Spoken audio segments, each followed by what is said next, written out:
All right. All right. Am I live or what? Am I live? See, okay. Yeah, the button has been pressed. Welcome to the 9-5 Gaming Channel. I am your host, JD from the 9-5. Let's run this back. Let's run it back. Let's run it back. What you see on the screen today is last year's E3, right? Xbox's E3, or they call it, the Xbox Game Showcase, right? And today I'm here to just have a chat with you, just let you know I'm here. The 9-5 is here. JD from the 9-5 is in the cut, right? I have given y'all some of my predictions in the past, like a couple of Saturdays ago on my last podcast. But today I just want to sit back and enjoy this week that we're about to have. This week that we're about to have, we're going to see a lot of gaming news. We've already seen some leaks going on. We've already seen some of these publishers and developers announce some games and announce that they will be showing things at the show. We got the reveal of Call of Duty being in Game Pass, right? We know that was a huge discussion. A lot of people was trying to figure out whether, how are they gonna recoup the money that they don't make, right? The money that they don't make off the pure sale, right? Just the $70 sale from the Xbox player. Well, I mean, that's a whole nother conversation in itself. But if you're just now tuning into the 9-5, I really appreciate it. Those who've already subscribed, I just want to show y'all my gratitude, let y'all know I appreciate everybody that stays around, stick around. Developing a cadence, a schedule is very difficult in my current circumstances, but I want to keep movement going. You know what I'm saying? Slow movement is better than no movement. You dig? So I just want to, let y'all know that I see y'all and I notice everybody that's there. And just thanks to everybody that's tuning in and engaging in the content. Please, if you can, hit the like button, subscribe to the channel. Right now, let me check and see if I'm live and I'm sounding good. Subscribe if you're new to the channel or if you haven't already. Let's see if it says I'm live. Am I live? Yes, it says I'm live. Yes, indeed. Let's go. All right, I'm looking good too, y'all. I'm looking good. But simply, I just want to chat to everybody about, first of all, right? If you're new to the channel, I am the host of this channel. I am the creator of the 9-5.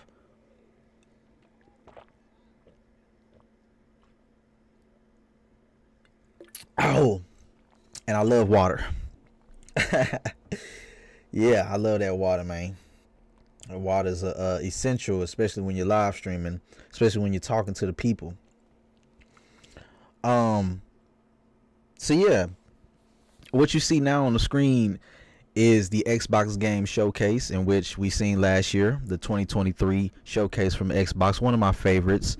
The show started off with, what was that, Fable, and as you see now is the CGI trailer or in-engine trailer of South of Midnight. So they had a 1, 2, 3 punch last year. They had Fable, they had South of Midnight, then they had a third-party game in which it was Star Wars Outlaws. Star Wars Outlaws, as we know, is releasing in August. I don't know the specific date, but it is releasing in August. That game has caught some flack over Ubisoft practices of how they monetize the game, per se, or I guess the pre-order bonuses. That is locking a mission behind one of the pre-orders or something. I don't know, but yeah, I haven't like really dove into that. I do anticipate playing that Star Wars game. As we see it, this beautiful trailer, in my opinion, it was one of the most beautiful trailers. Make sure the volume's down on it. Yes, this is the main character of South of Midnight, but yes, the claymation, right, that style, it kind of was off. It was off to me at first. It was one of those like, yo, is it supposed to be running in this kind of frame pacing? I'm thinking it's like low frames, but that is part of the art style, right? That is part of the art style of the game. And it's, as far as what they wanted you to get from this trailer, right? Okay, the magical powers that she withholds, I haven't got too much detail on what the game is, but based off of this trailer, yeah, you getting this cultural deep south, right? The deep south as in America, right? The deep southern area, the deep southern of America, that type of thing in the swamps. He was playing the guitar. But yeah, we in the bayou, right? I assume we in the bayou. So yeah, world premiere. This is the third game I was just speaking on earlier. Being made by Massive Entertainment, who are the ones behind The Division. The Division is one of my favorite games of all time, right? That is my looter shooter. That is the one I got into back when it first came out. I remember getting off of work and playing that game and just getting engrossed into the atmosphere of The Division. They know how to make a good third-person video game and make an atmosphere for it, because I can't deny it. Washington, D.C. was also a great spot that they chose, but it wasn't as compelling as New York City in its whole survival state. But yeah, simply just if you're just now tuning in, we are about 6 minutes into the live stream, and I'm just chatting with you all. I'm chatting with the people. I had to get this out the way because I want to tune into the Iron Lords podcast, in which they've been a great inspiration to a lot of people, especially a person like me. But like I was saying, I just got through listening to a couple of more of my favorite podcasts, and I had to get my thoughts out, right? I had to go ahead, let it be known what I'm thinking, how I'm going to pull up, be outside when I pull up in LA. If you ain't know, JD from the 9-5 will be in LA, and 9-5 Gaming Channel will be covering some things that will be revealed at the Summer Game Fest, and also as well as the Xbox Game Showcase. Now, I will be in attendance at the Summer Games Fest, so if you are in attendance, let me know. And on top of that, just come holler at me, bro. I'm trying to build up my social, like my socialness, right? My ability to be around people that loves what I love. I was there in LA back in 2018. I was there in LA in 2018. So this time when I pull up in LA, y'all gonna see me. Y'all gonna see JD from the 9-5. We're gonna be there for Summer Game Fest. And if you're just now tuning in, this is what I'm talking about. I will be there for the Super Bowl of the gaming space, man. You know, E3 was the time of the year where we got all type of gaming news. Like this, what you see on the screen is Star Wars Outlaws, one of my most anticipated, even though we had all that controversy, right? We had a lot of controversy behind Star Wars Outlaws. I still want to play it, right? I still want to play it. It's a Ubisoft game. We all understand Ubisoft and their formulaic ways of making these video games, in terms of, you know, you climb a tower or you unlock this one little thing and it opens up this map and you see all type of icons everywhere. But that's neither here nor there. Let's get back into the discussion of me being in LA, the 9-5 pulling up into the LA, letting you know we here for the games, we here for the people, we here for Sarah Bond, Miss Sarah Bond that you see on the screen. She is the president, I believe, of Xbox. She's the head of hardware over Xbox. I'm there this year to support Miss Sarah Bond, and you know what I'm saying. Of course she's beautiful. Look at her. You know what I mean? Yeah, I mean, got the green on. You see, I got the green watch. She got the green on. We green over here, baby. Let me know if you green with me, baby. We green. We team green. But look, I ain't gonna do that because that ruffles some feathers. All right, all that. You know, you start repping Xbox, people gonna feel some type of way. But yes, I'll be there this weekend to be around everybody that has an anticipation for what's going down. But yeah, I'm getting this live stream out the way. You know, this is the beginning of me just being excited for being in LA, right? Being excited to be there and just share my expertise and things, right? I've been working on something for Hellblade, so stay tuned for that. If you just now tuned to the 9-5, I'm appreciative of it. I appreciate it, and I'm letting you know that Hellblade 2, it meant a lot to me. Not in the sense of, oh, it changed my life forever, but it meant a lot to me in the sense of I done something creatively for it. So stay tuned for that. You'll see it this week as we see a world premiere on the screen. This is a world premiere from last year. This is not this year's showcase. This is last year's showcase. If you're wondering, this is last year's showcase. Jay, remember, what's good? We bleed green over here. What's happening, man? Jay, what's happening? I see you in the chat. I see you, bruh. People hate Xbox. It's okay to like Xbox. Let them know. Let them know it's okay to like Xbox. It's okay to be a fan of the games, right? People like to say we ain't got games, although Xbox is being very, very caring and giving them video games, right? Gave them a Hi-Fi Rush. Gave them Sea of Thieves. Gave them Grounded. What's the other one?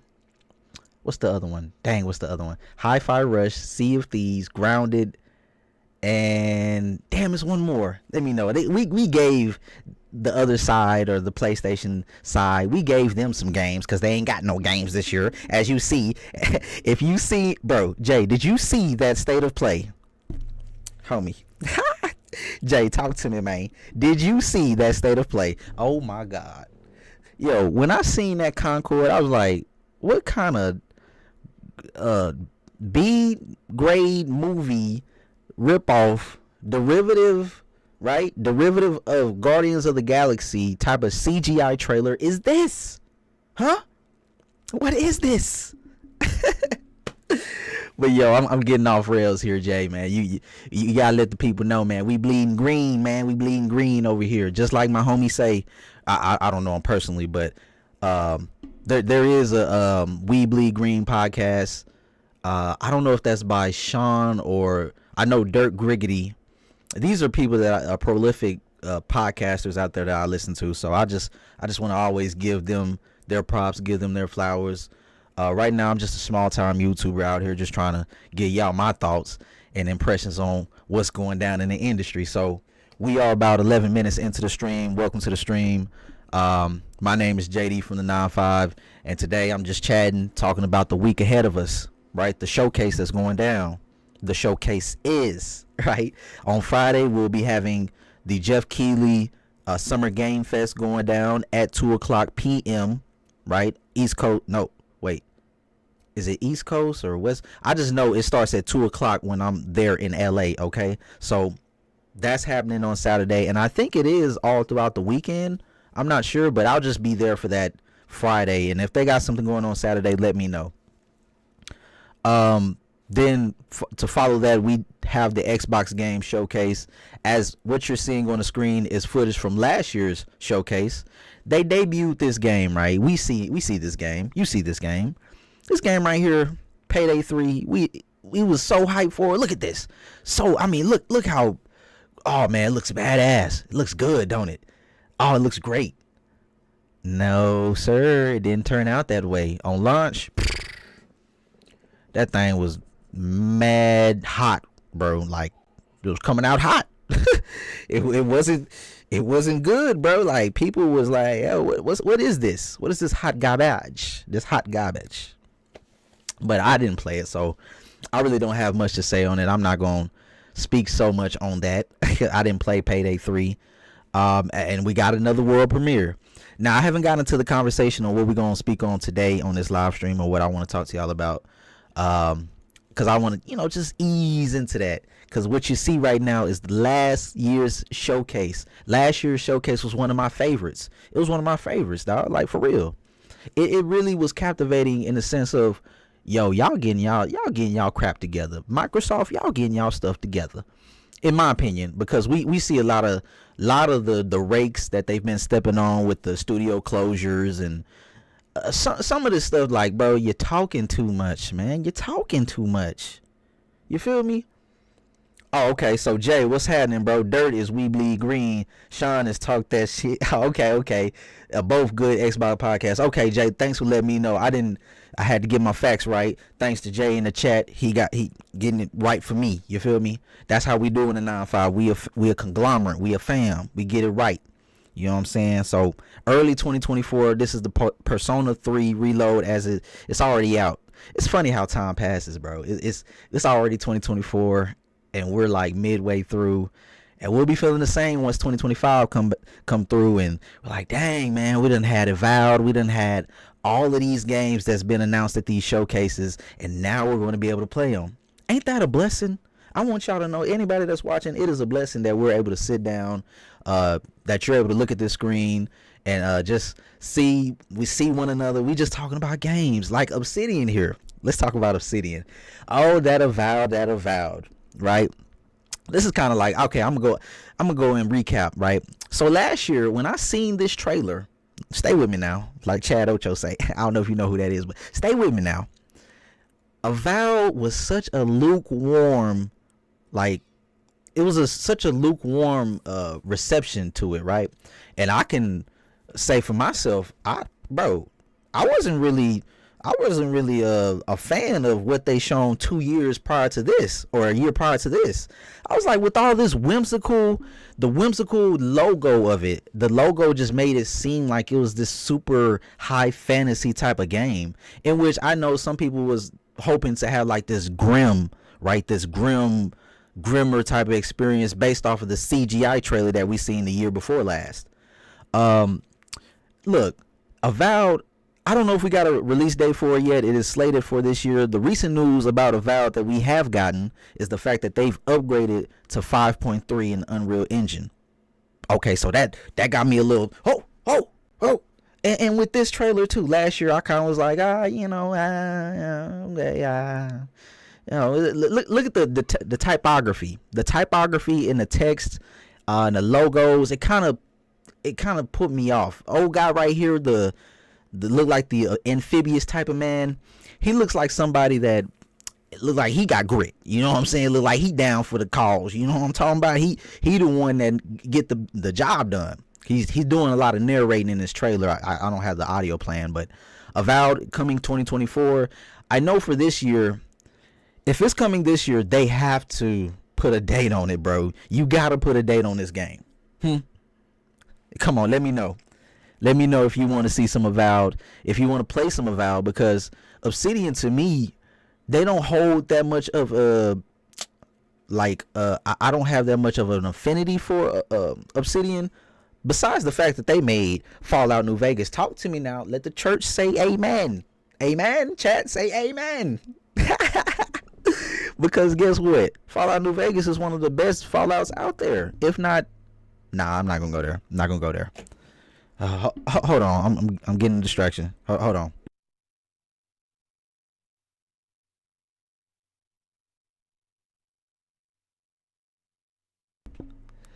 But I'm back. So yes, what was I talking about? I was talking about Avowed. Yes, we had to have a date on that.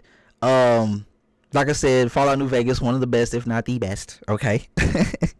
Obsidian, the Black Rock. Okay, they know what they're doing. I just feel like Avowed hasn't gotten proper. We haven't gotten a proper look at Avowed, right? We haven't gotten a proper deep dive into it. So if they're not going to do that this year,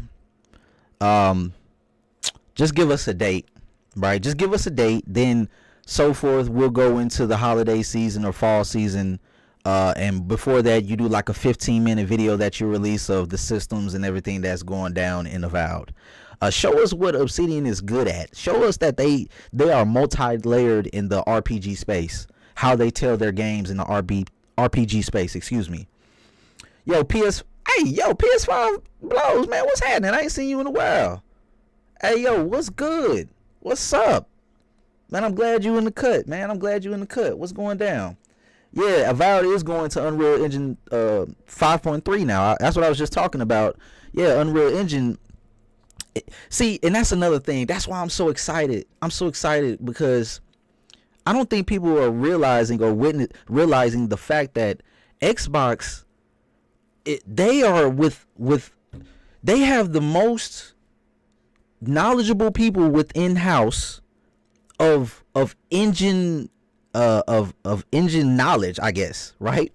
You got people like the Coalition, you got Ninja Theory, you got id Software, right?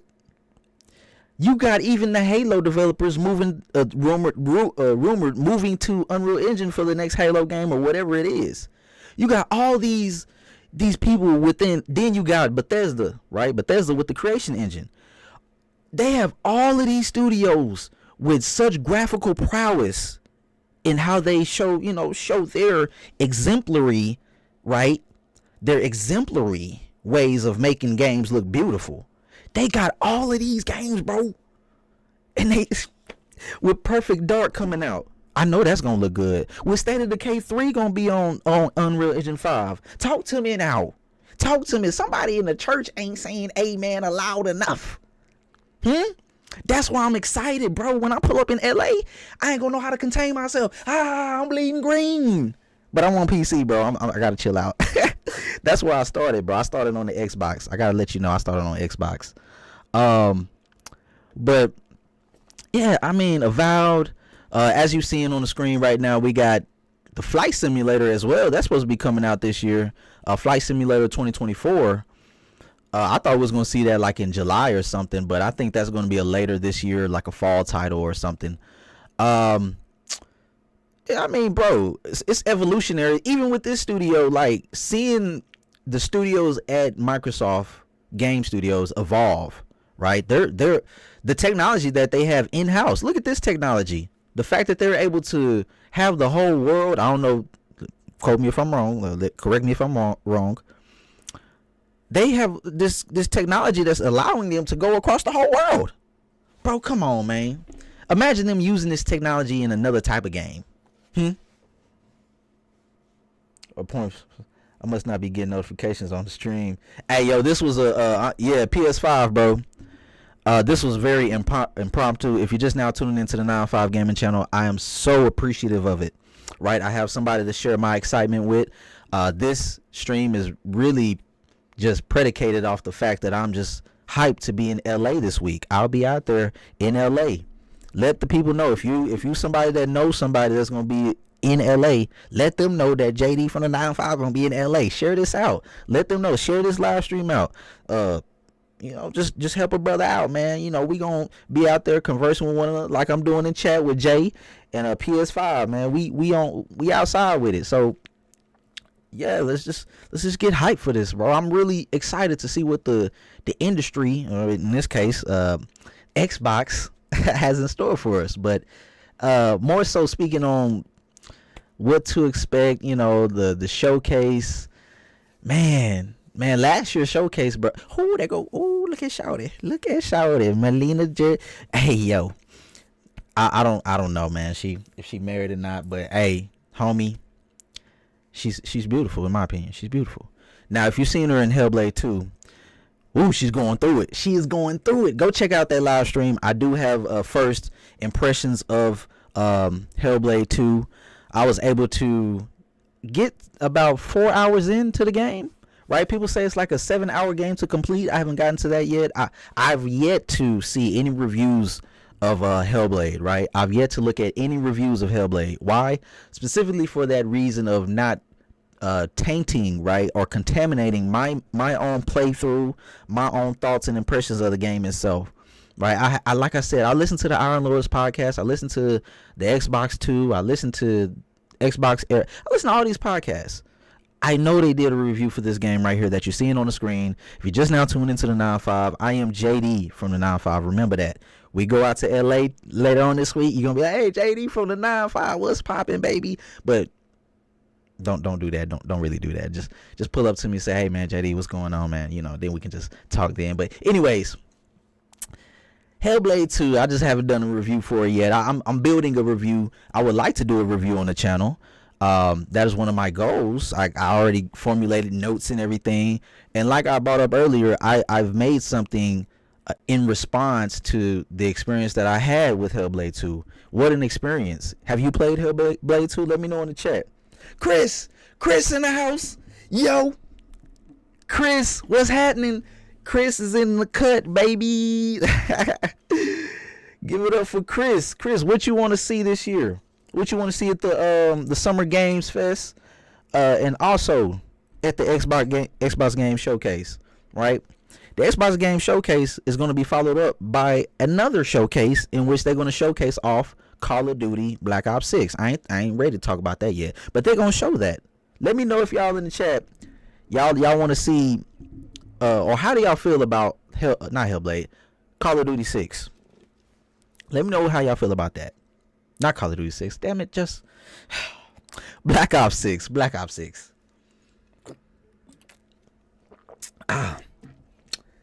But yeah, I'm just happy to see that y'all, live and well. Everybody live and well in the chat. I was just talking about Hellblade and the experience that I've had with it. And just to further that conversation of the graphical prowess that Ninja Theory has, also the Coalition, also the Initiative, they have a lot to be proved, right? We still have to see what they got in store for us when it comes to Perfect Dark. And I have faith that they're working with Crystal Dynamics, excuse me. So Crystal Dynamics, they came alongside, be like, yo, we got you. All right, we're going to bring the team in. We're going to help out the Initiative. Although the Initiative was touted as like a quadruple A studio. What the hell is going on? Huh? Tell me what's going on, y'all. Huh? You got to bring in another studio?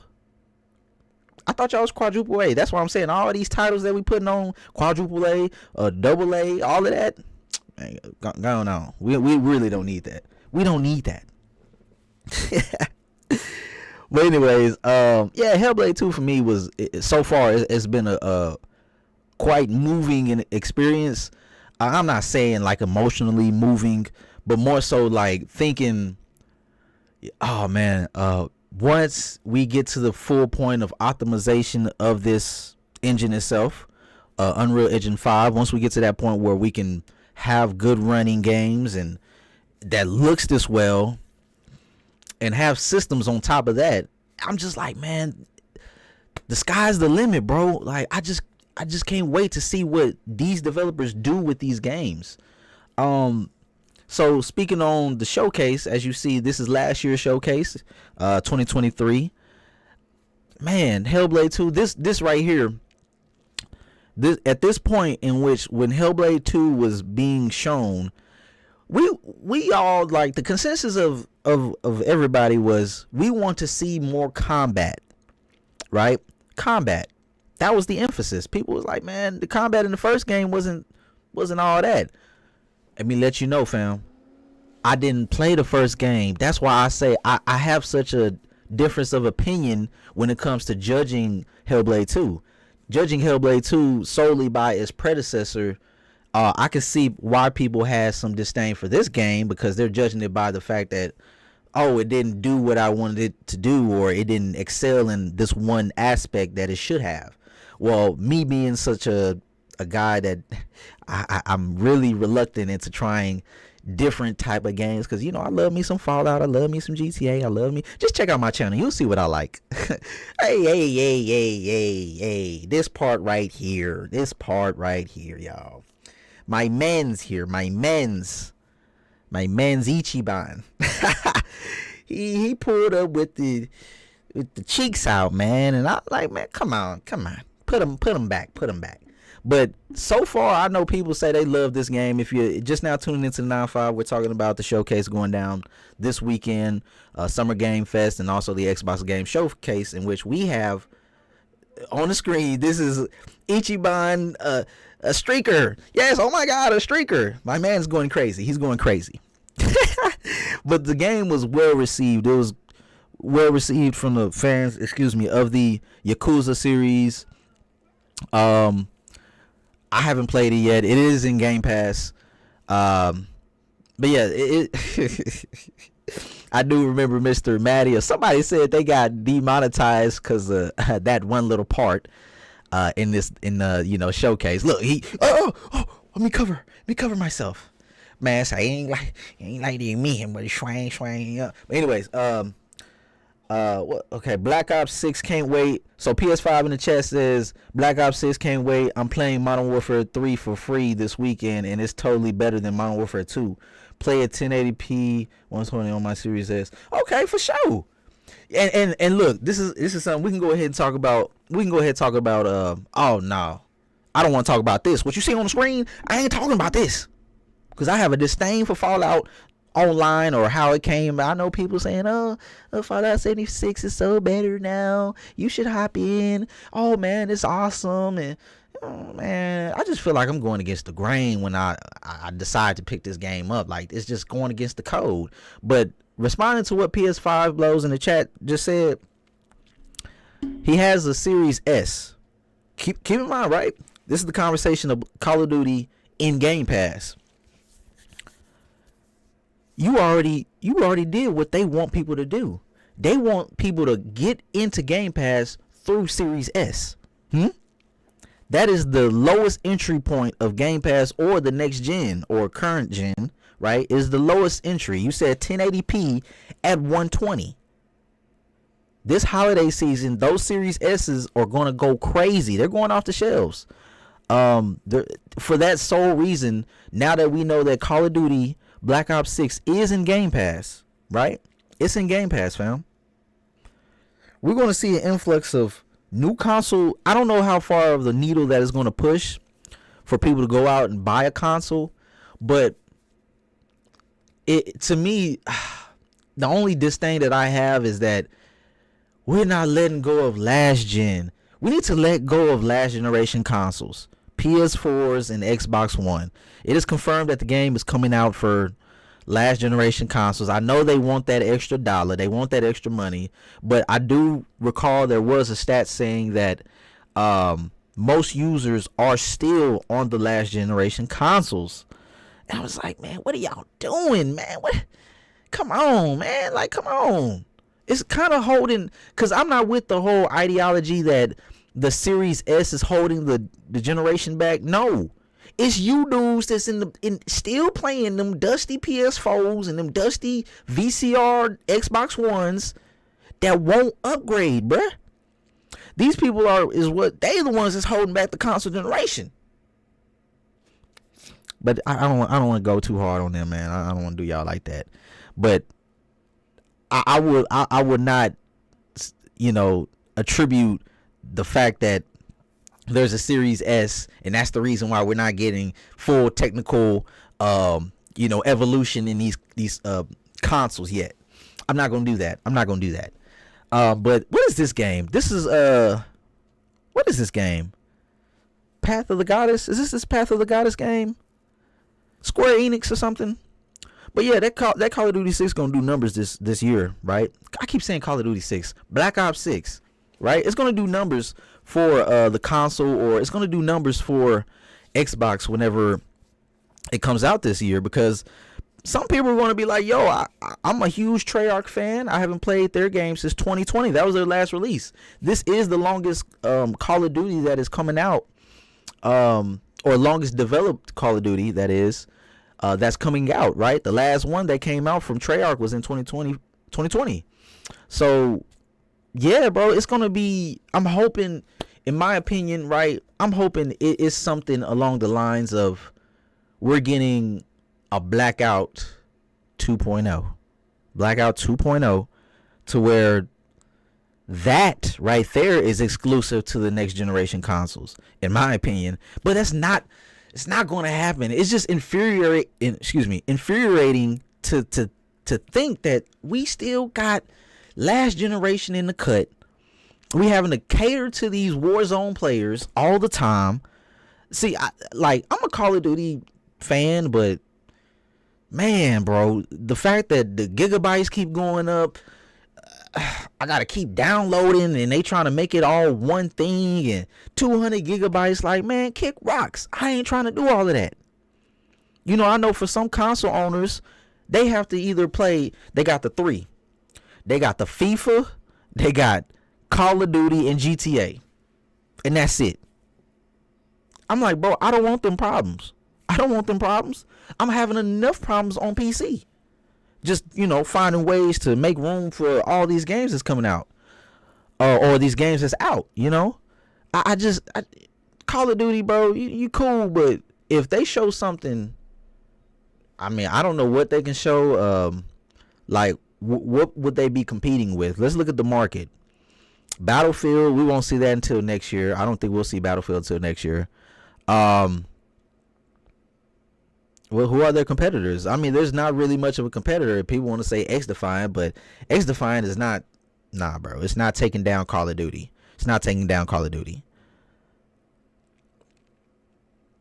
Oh, okay. Not sure actual resolutions. Okay. Imagine how long the Series X and S are going to go if people are still on Xbox One, which is exactly, bro.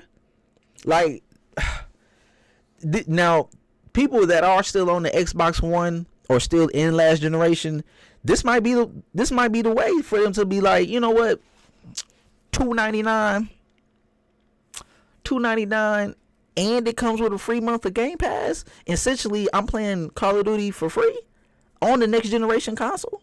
Okay. They just want to get people in the ecosystem, as they always say. They just want that number, that engagement number. Huh? Think about it. You got your homies on Warzone. You got your homies on Call of Duty. They probably bought it on PlayStation. You know what I'm saying? You got it on Xbox. You got another partner on PC. Then you got a month of Game Pass. Y'all been enjoying yourselves. Y'all been, man, running it up. Y'all been kicking ass on Warzone. Y'all been doing your thing. But the first of the month comes up, and it says you cannot play. Guess what? You got yourself a game. Are you going to buy the game? Guess what? That money's still going to go to Microsoft. For those who just disdain Microsoft, it's still going to go to them if you just straight up end up buying the game. Or guess what you're going to do? You're going to re-subscribe to Game Pass because you want to play Warzone with your buddies or multiplayer with your buddies. I see what they doing. Now, I'm hoping this works, this experiment of putting it in Game Pass, but they've been saying this. This is what's been said. Like, why do we have to spend our times just on Twitter being analysts, financial advisors for $1 trillion company? That ain't my place. It ain't my job. But I see what they doing. I see what you're doing, Microsoft. I see. But yeah, Call of Duty, bro. I'm looking forward to seeing how they reveal that after the showcase this year, as they did last year with the Starfield Direct.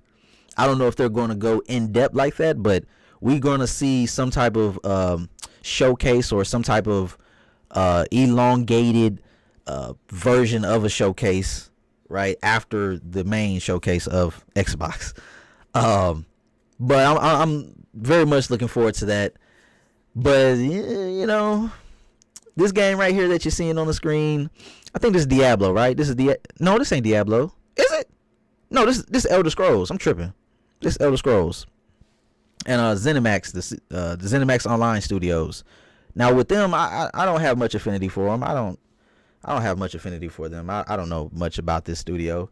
This studio in itself is more so just a extra, you know, it's an extra studio for me to just say, hey, you know, hey, y'all doing something. Like some people like Elder Scrolls Online. I don't, bro. I'm not a fan of Elder Scrolls, but don't I'm not a fan of Elder Scrolls. Don't do me like that, man. Don't. Let me know in the chat if you're a fan of Elder Scrolls and if you're looking forward to possibly an expansion of Elder Scrolls Online or Elder Scrolls 6.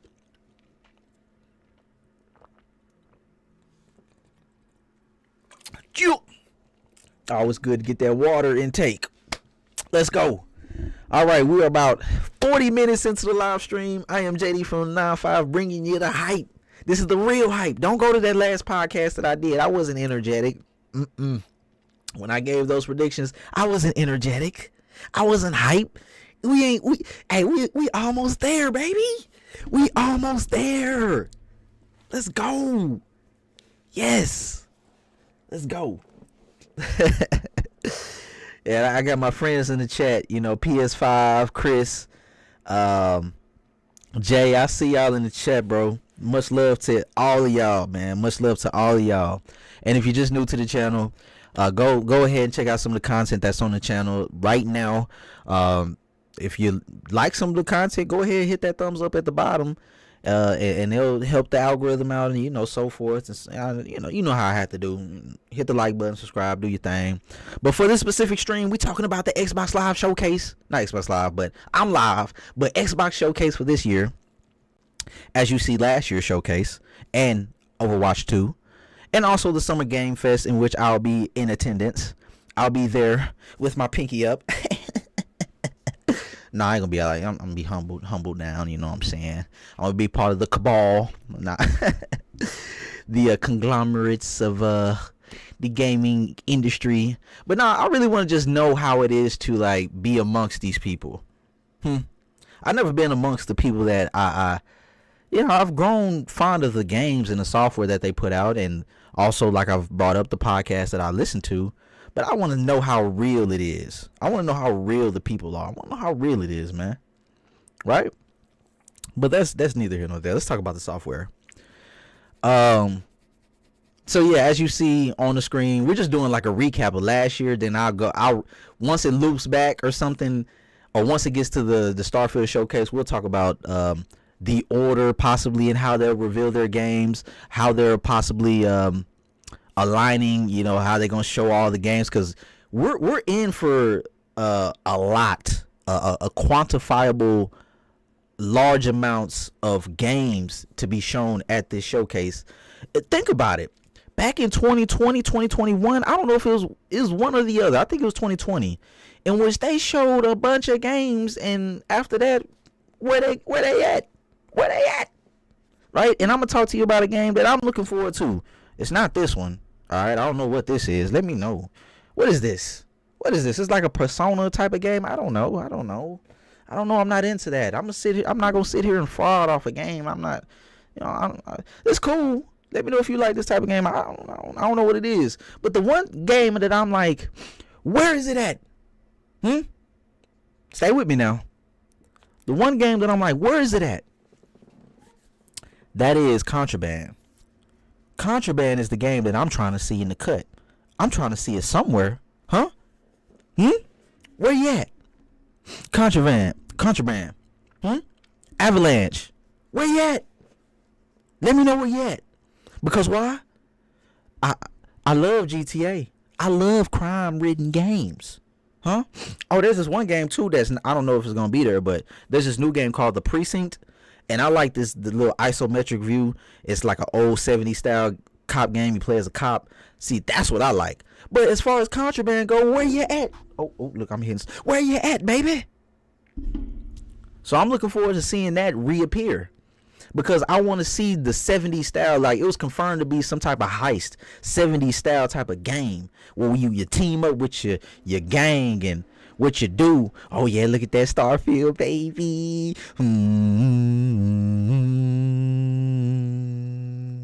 That's that main music.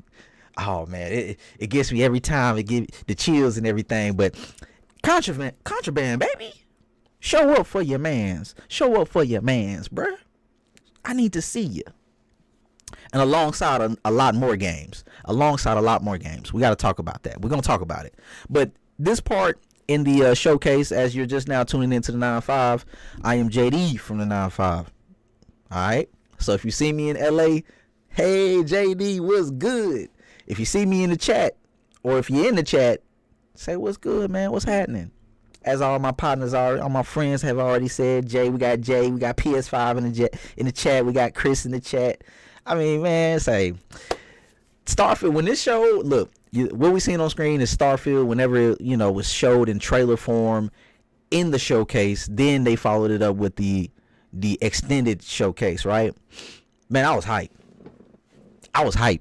Whenever I seen this, I was like, more Starfield, baby. Yeah. Let's go. I was lit. I'm not so much for like looking up leaks and doing all that, but just showing me what you got. Showing me the world, the space. And it did deliver to me. It delivered to me. Some people didn't like the game. Let me know in the chat if you like Starfield, if you got a chance to play Starfield. What is your verdict on it? On a scale of 1, let's say 1 to 10, tell me what you thought of Starfield, because I thought it was a solid, I'll say about 8.5. And I'm only docking it because the lack of Creation Kit, release. Although there is a plethora of mods available right now for Starfield, we still don't have Creation Kit out to the public, to the community. We don't have that yet. So I'm looking forward to seeing if, right, Starfield or Bethesda reveals that we'll see Creation Kit soon before the DLC, right? The Starfield Direct. Stay tuned at the I was lit, right, on the screen. That's what you see. But I want to see this year in particular if we'll see them, unveil the fact that, hey, we gonna have that creation kit out to the people real soon. I need to see that, bro. Todd Howard, let me know. Somebody let me know. I think this is Towerborn right here, or Jusant. I think it's one of those games. I think that's the Jusant game. But as far as Starfield goes, we know that's going to show up in some form or capacity in the show. They are slated to release their first DLC expansion for the game. Oh, let me not do that. Y'all. I'm gonna let y'all know. Hey, if you're tuning in, let me save you right quick. Let me save you. Don't go around anybody calling Shattered Space, right? Do not call Shattered Space. Don't call it a DLC. Call it an expansion. I believe that's what Bethesda wants you to do. They want you to call this game an expansion, right? And I think that's confidence, or not just confidence, but like it's exemplary of what Shattered Space is. It's possibly going to be a huge expansion. I'm looking forward to that. More Starfield for me. More exploration for me. Right? Now, the only, like I was just bringing up at 8.5, I gave a solid 8.5. I started to see the monotonous nature of the procedural generation, in which I started to see the same structure. I started to see the same cave structures inside. And I was like, yo, okay, I know it's procedurally generated, but come on, man. Come on. The same little fracking station, the provisioners and all that. It's cool. But I'm like, you're going to get docked for that. You're going to get docked for that. So I docked it a little bit, but I still love the game for what it is. I'm always going to love the music composing of the game, the fact that it's just a sandbox. I love sandbox style games, and I can't deny that I am biased towards Bethesda made video games, or specifically Fallout. So, I'm just looking for them to come out and say, hey, I think that's already out, Jusant. Hey, we got Creation Engine or Creation Kit 2 available right now, or possibly it'll become available once Shattered Space releases. So yeah, if you're just now tuning in, we're about 48 minutes into the live stream, in which I'm getting hyped for this week. I will be in LA. If you're just now tuning in, I'm giving you the spiel on what's going down this weekend. I will be in LA for the Summer Game Fest. Unfortunately, I won't be at the premiere event for the Xbox showcase. Unfortunately, I got into the sweepstakes and I wasn't able to win a ticket into the premiere event. But I'm hoping whenever I do get to LA, like there's some form of like a fan showing of the showcase. Like I can go somewhere where we can all watch it. We can all watch it. But if not, I'll probably just be in my hotel room, just live reacting to it alongside you all, everybody that's in chat right now. Like Chris, Chris in the chat just put, hey bro, Xbox has the chance to have the best show of the summer. I know you are hyped just for that. Chris, I'm giving you the claps, man. Everybody, the people that's tuned in, I'm giving Chris the claps. Pause. I'm clapping for Chris here because he understands my hype. He understands my hype, man. I'm just excited to be a gamer first. I'm excited to be alive and being able to talk to everybody about this, man. It's always a pleasure to be amongst y'all and just have some fun with it. So yeah, we're talking Xbox Game Showcase. Yes, it will possibly be one of the best. And I say it's going to be one of the best because I was speaking on earlier, the developers within Xbox Game Studios have the graphical fortitude, right, to have a whole plethora of games that just look so good on Unreal Engine, right? Also the Bethesda Creation Engine and also id Software Engine, all at Xbox Game Studios. Oh, look at this guy. Keanu Reeves, baby. Oh, man. Cyberpunk was one of my most favorite games. Talk to me. What you think about Cyberpunk? Hey, Chris, what's happening, bro? I know you play Cyberpunk. You play Cyberpunk at PS5. You play Cyberpunk? Jay, I don't know if you still in the chat or you still watching. Did you play Cyberpunk? because I got a chance to, a little bit. I finished the game. Phenomenal story, right? If I rate this game, go ahead. This is a rating from the 9.5.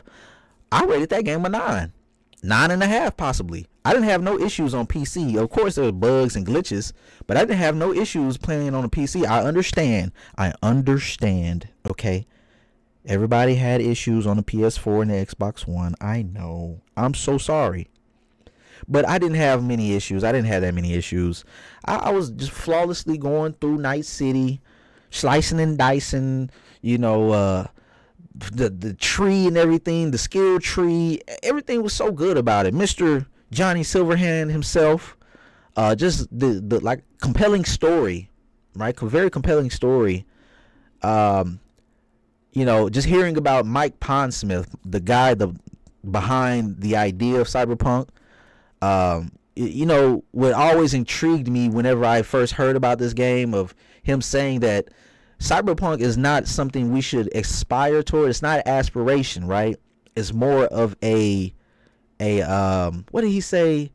It's not an aspiration, but more so a warning, or it was like a warn. I forgot how he said it, but it got me. It grabbed me in, because at the time I was so much into like sci-fi as I am now, but it got you thinking really more of like the transhuman aspect, whenever we got technology to evolve us, or the transhuman aspect, right?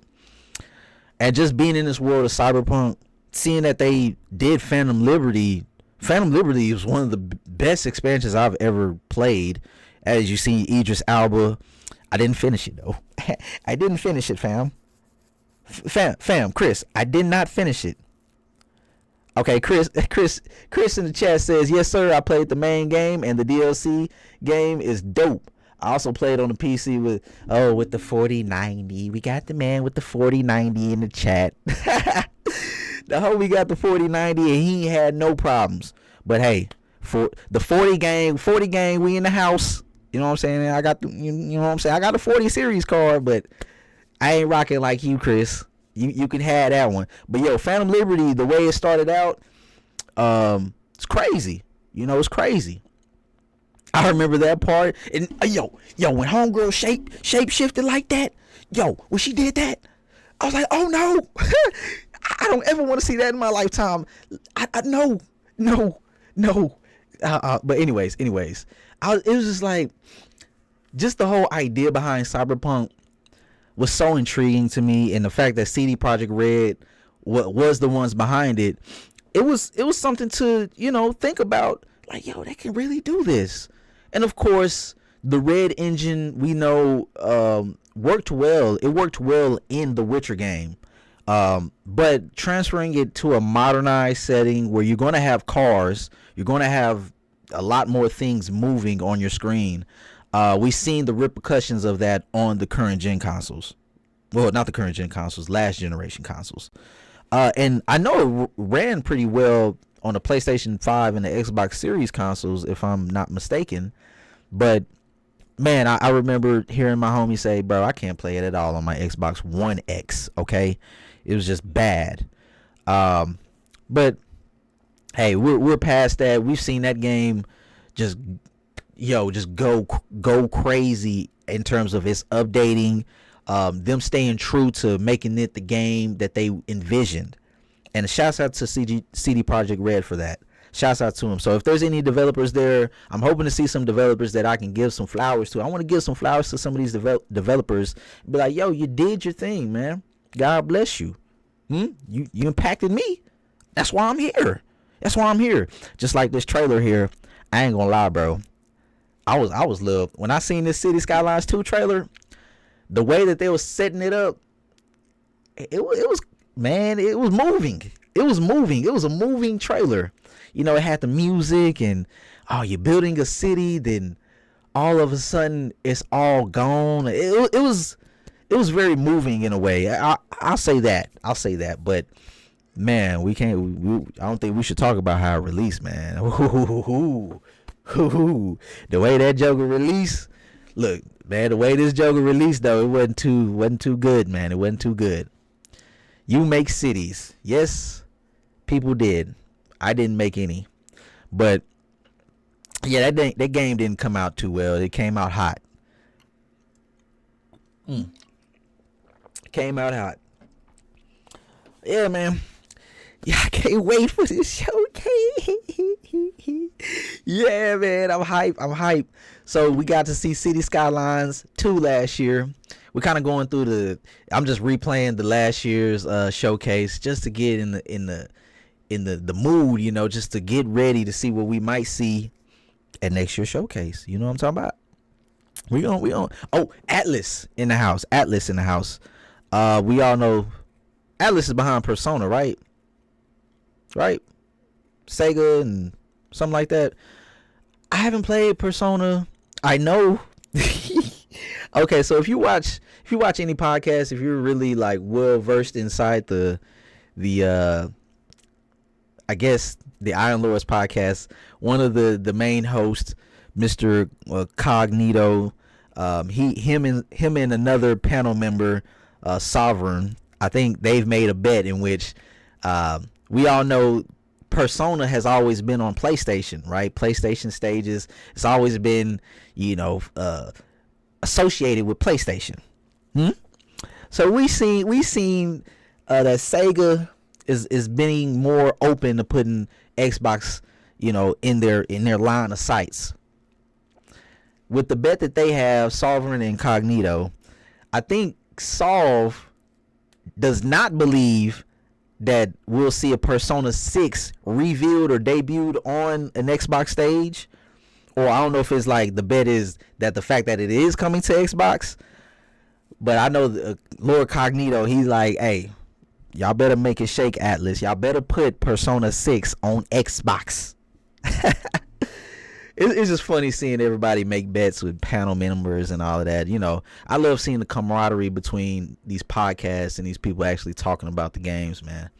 It's always just a sight to see, bro. Like I just love it. Like in the chat right now. Like homie in the chat talking about his 4090 and Phantom Liberty was crazy. Man, Phantom Liberty, I gotta play that through, man. I gotta re-download it. See, my thing with Cyberpunk was the fact that they kept updating it. I like to mod my games, and this is kind of like what I go through with Fallout. You know, Fallout 4 just got that next gen update. I'm scared to update my game.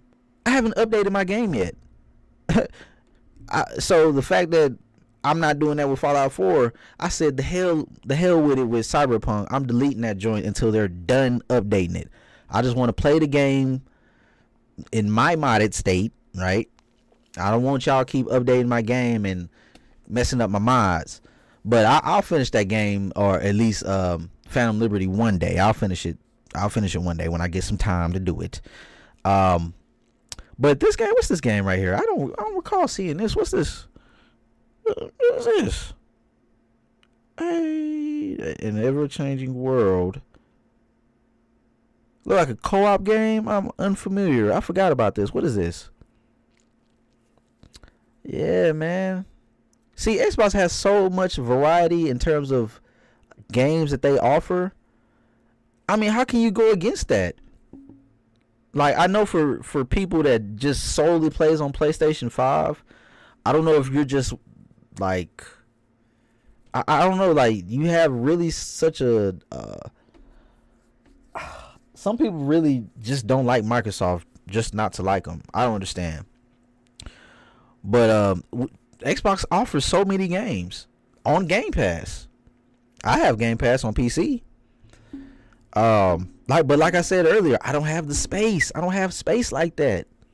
So I can't play. I can't download every game. Yo, what's this? Oh, hey, look at this game. Cause I was up.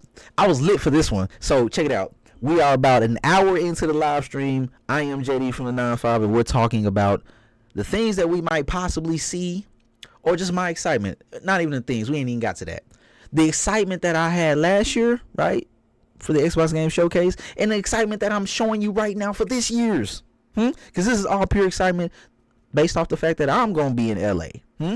I'm gonna be in LA this year, not only just to be a fan like I was in 2018 at E3, right? I was in LA in 2018, but I'm gonna be there in the cut. I'm gonna be in the cut, asking questions, being involved, right? I gotta be involved with these people in the industry. I gotta see what y'all talking about, see if y'all real. But this game right here, I'm so glad that it's real, right? Being made by NXL. I think this is NXL, right? Yeah, NXL Games. The studio behind the Wasteland games, the isometric survival, post-apocalyptic games, more so akin to the Fallout series. This game right here, Clockwork Revolution, caught me by surprise. I'm like, yo, okay. But let me show you the one specific part that got me. Hold on. It was this right here when reversed it and changed the past. This right here, when I seen that dystopian, look at that. The grittiness of it. Control the Future. Got this little steampunk aesthetic to it. I'm like, yo, y'all got me, bro. Y'all got me. I don't need open world. I don't need no open world. Look at that. Oh, hold on. I got to rub my eye. I'm not crying, y'all. I haven't seen nothing that special yet. But Clockwork Revolution. Oh, excuse me. Clockwork Revolution. Coming in due time. Yes, I don't think we'll see it this year at the showcase. I don't think so. Let them cook on this one. We gotta let them cook. But Chris in the chat said this week they announced that they were finished with Cyberpunk and moving their full team to the new Witcher. So you good now? Okay, should be good now. Okay, for sure. That's crazy. Okay, so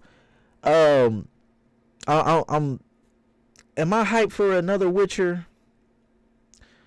That's cool. It's a guy Phil Spencer on stage. People that they despise this man like they know him. That's one thing I never get, bro. Like people really hate these CEOs like they know them. I don't know these individuals. That's why I'm putting my money where my mouth is and going out here seeing if I can see what's going down. Right? I know I'm just homie from I'm just a guy from Texas, man. I'm just a homie that got a YouTube channel and a platform, and I'm excited. But I'm putting my money where my mouth is, not being a keyboard warrior, not being this Twitter crybaby. I'm not doing that. I'm going outside and seeing what's going down. I want to see if these people are real like they putting on. So I'm not gonna make prejudgments on who they are or say that, oh, he's cowardice. Man, I've seen that thrown around so many times about Phil that he's a coward. I don't know that. I know the PR talk that they be doing is, hey, calm down. The most authentic that I've ever seen Phil was in that Kind of Funny interview. There was a Kind of Funny X-Cast, right? And the host, Paris Lily and Mike, right? Snowbike Mike. They were able to sit down with Mr. Phil Spencer after the release of Redfall. In which we know didn't go too well for Microsoft. That was the most genuine that I've ever seen this man that you see on the screen. Mr. Phil Spencer himself. Right? I was like, yo, I see homeboy, he going through it right now. He's human. The guy is human, bro. I'm assuming he's human. Because the people like to say, oh, you got the lizard people out here. But I'm assuming homeboy is human. Hey, yo, Chris, what's we straight from the hey, man. Hey, we gonna have to stand up, man. The 3Ds, man. Say, the dirty. I see you, boy. How about the Mavericks, man? Man, what's happening, bro? I ain't know you was in the city. You outside with it, man. Chris, man, we gonna have, hey, what's going down? I'm glad to see, somebody from around the way in the chat. What's happening? Stand up, baby. 9-5 gaming channel, 9-5 community, stand up. Yeah, man, I'm going outside to see what's real, bro. We're going out to LA to see what's going down. We're gonna see how these people move. I remember they revealed this. That's a huge conversation in itself.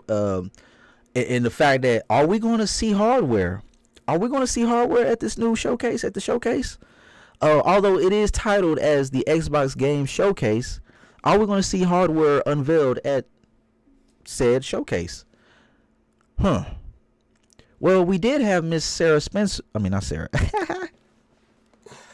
Hey, did I just combine her there? I said Sarah Spencer. We did see Sarah Bond, right? We seen Sarah Bond come out at the Xbox podcast and say, "Hey, yo, we got some hardware for you. The next generational leap is gonna be the biggest of all, right?"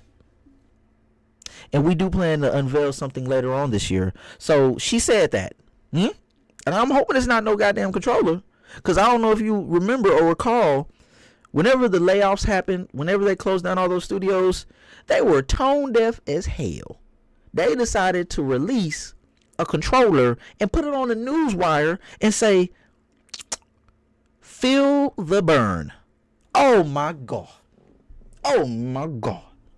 What the hell was that? That's what I'm saying. Sometimes they can be tone deaf. Not this guy. Not Mr. Todd Howard that you see. Not this guy. But they can be tone deaf sometime, right? That wasn't cool, man. But I'm hoping that we don't just see some new Elite 3 controller. I don't give a damn about that. Show us something like, hey, I see you, Chris. What's happening, bro? We gonna have to chop it up with somebody that's like-minded. Yeah. Hey, that's what I'm saying, bro. We gonna pull up to LA. We gonna pull up. I just can't wait, man. You see, y'all got me hyped. Everybody in the chat, y'all got me hyped right now. Y'all got me hyped, man, cause I just love gaming, bro. I just love this hobby. But going back to meeting these individuals, Phil Spencer, he was just deflated after that Redfall interview. And I understand, bro, like, he wants everybody to win. He wants all these games to win. Come on now. You think these developers and these publishers want these games to fail? Now, we can talk about EA and what they did to my Titanfall 2. Putting it in between. They gonna put it in between Call of Duty Infinite Warfare and Battlefield 1. Setting it out to die. I'll never forgive you for that, EA. I'll never forgive you for that. All right. Oh, that'll be a surprise if we see some Titanfall 3. Whew. Please, Titanfall 3. I was just lambasting EA, but I got my hands praying. Please, EA, I need that Titanfall 3. But nah, Vince Zampella and the Respawn team, I know they're already on possibly working on what are they working on? Vince Zampella. They just got done with The Last Survivor from the Star Wars series, the Jedi Survivor. So what are they working on? Oh, they're working on Battlefield. I forgot. He was working on Battlefield. Feel the burn right after they fired all of them. Yo, homie, them folks was crazy, bro. Them folks was crazy, man. They decided to pull up and say, "Feel the burn," after you laid off all them people. Man. Rakes, bro. Just rakes. But as you see on the screen, as we are about an hour and 10 into this live stream, my name is JD from the 9-5, and we're talking about the Xbox Game Showcase is going down this weekend, next Sunday, a week from now. And also, we talking about the Summer Game Fest. I ain't got to that yet. I really haven't got to that. I'm just out here chatting with my friends. Y'all are all the friends. Y'all are all the fam. Man, you come on, Chris. Come on, Chris. Chris, you want me to react to that state of play?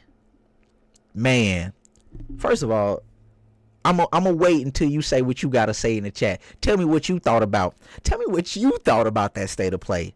Give me a thumbs up, a thumbs down. You give me a thumbs up or a thumbs down, I'm gonna say what I'm gonna say, and we'll see. I want to know what you got to say about it. But anyways,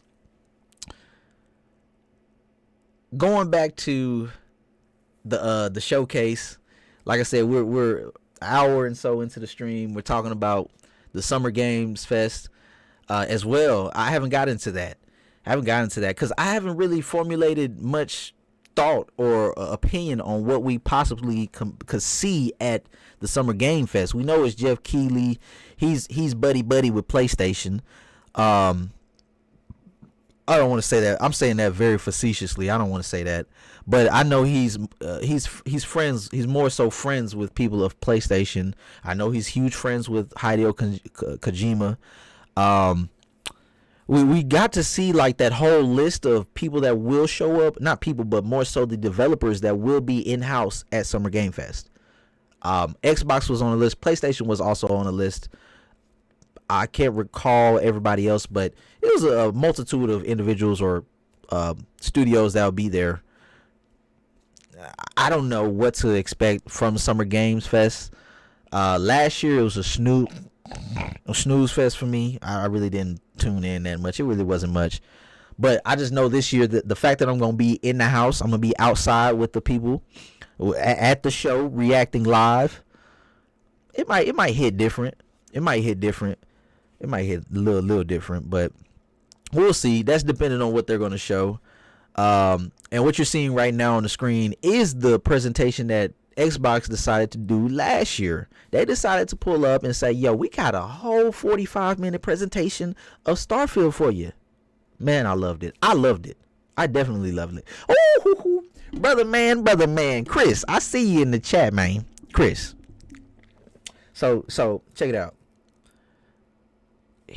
Chris in the chat asked me, right, in this little part in this live stream, he asked me, right, am I going to react to the state of play? And I asked him, hey, bro, let me know what you think. He put in the chat, he got a thumbs down. He got a thumbs down in the chat. And this is what he said. He said, it was trash, LOL. That Astro. Okay, we on the same page then. Yeah, we're gonna have to kick it, bro. We great minds think alike. But yo, check this. Astrobot was the only joint that I was like, I'm feeling that PlayStation 2 nostalgia.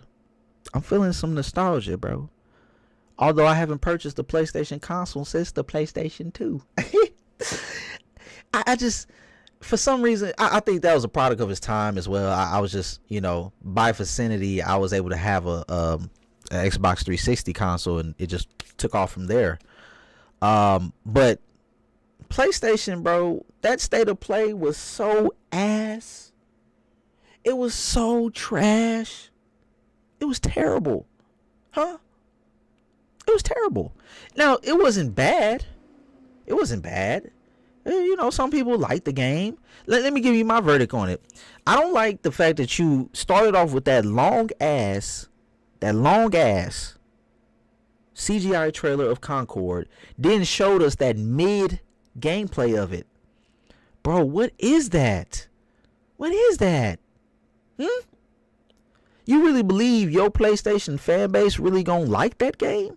And keep in mind, I'm just shooting the crap right now because I haven't played the game for myself. If they hit me up tomorrow and be like, yo, we want you to play test this game, hell yeah. I'm play testing it right now. I want to play test it right now. I'm not going, bro, I play games. But you gonna sit here and tell me that's what y'all making live service, like this is the direction live service is going towards? Instead, y'all making crap like this when you could, listen to me now, Chris, listen to me. When you could focus on games like Killzone. That's my game. Games like Killzone, games like Resistance, games like SOCOM. That's my game. SOCOM, that's my game. Sony, what the hell, man? Then it got into this whole Chris, for our 40 series cars, baby, we gonna get that God of War for you. I don't know if you just played that Ghost of Tsushima. I know it looks beautiful. It looks beautiful. But check this. It's just more of the same. That's why I was like, man, God of War Ragnarok, fool, I ain't really too much into that, bro. Like, y'all, it's a 1.5, God of War Ragnarok is 1.5 of the one that came out in 2018. I still need to play the first one. Right? I got in there, got to that first little boss, tall little troll or whatever that thing was. All right, it's cool. It's challenging. It's just like I don't want to play it right now. I just don't want to play it. But yeah, God of War PC happened. We seen Until Dawn. Oh my God, PC. Yeah, it's cool. We got another game coming to PC. Then on top of that, we got to see a lot of samey games. I would say where the winds meet looks okay. You know, I'm gonna let y'all know I'm not into high fantasy like that. I'm not into those type of games. Right? It's hard for me to get enthralled by a game that's all whimsical, spells and casting, and you know, all of that stuff, bro. Like, no, that's not for me. Give me something dark, okay? You can give me a gritty dark fantasy game like a Lords of the Fallen, you know, not Dark Souls now. Don't give me no Dark Souls. Y'all, I was talking to a homie on the job, man. I'll be like, how do you live being a Dark Souls player, bro? I just don't get how do you live, because that's all you do is die. That's all you do is die in that game. But anyways, that's another discussion in itself, man. Anyway, the show, it got into a point where it just felt samey. Like they were showing off games that was samey in the middle. Then it got to not Concord. Then it got to Astrobot, in which I was like, okay, Astrobot looking nice. It's looking nice. So I might indulge in not getting a PlayStation. Hey yo, Chris, bro. Now I gotta sip on the soda. Gotta sip on the soda for this, man. You see, homeboy, Chris. You see, homeboy, Herman Host, the guy that's taking over a PlayStation.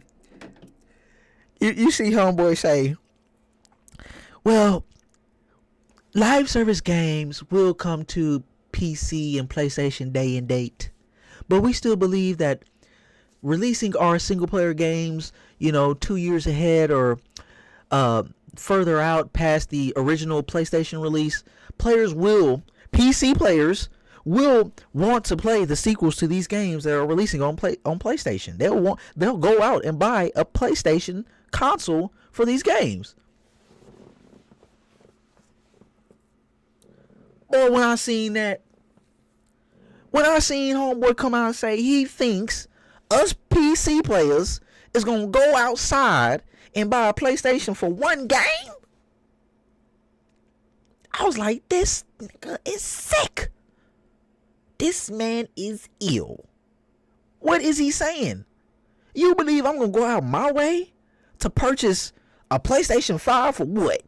Look at homie in the chat. I don't know. Hold on. Homie in the chat got it in his name. He got it in his name. I'm trying to be kosher here. He got it in his name. PS5 blows.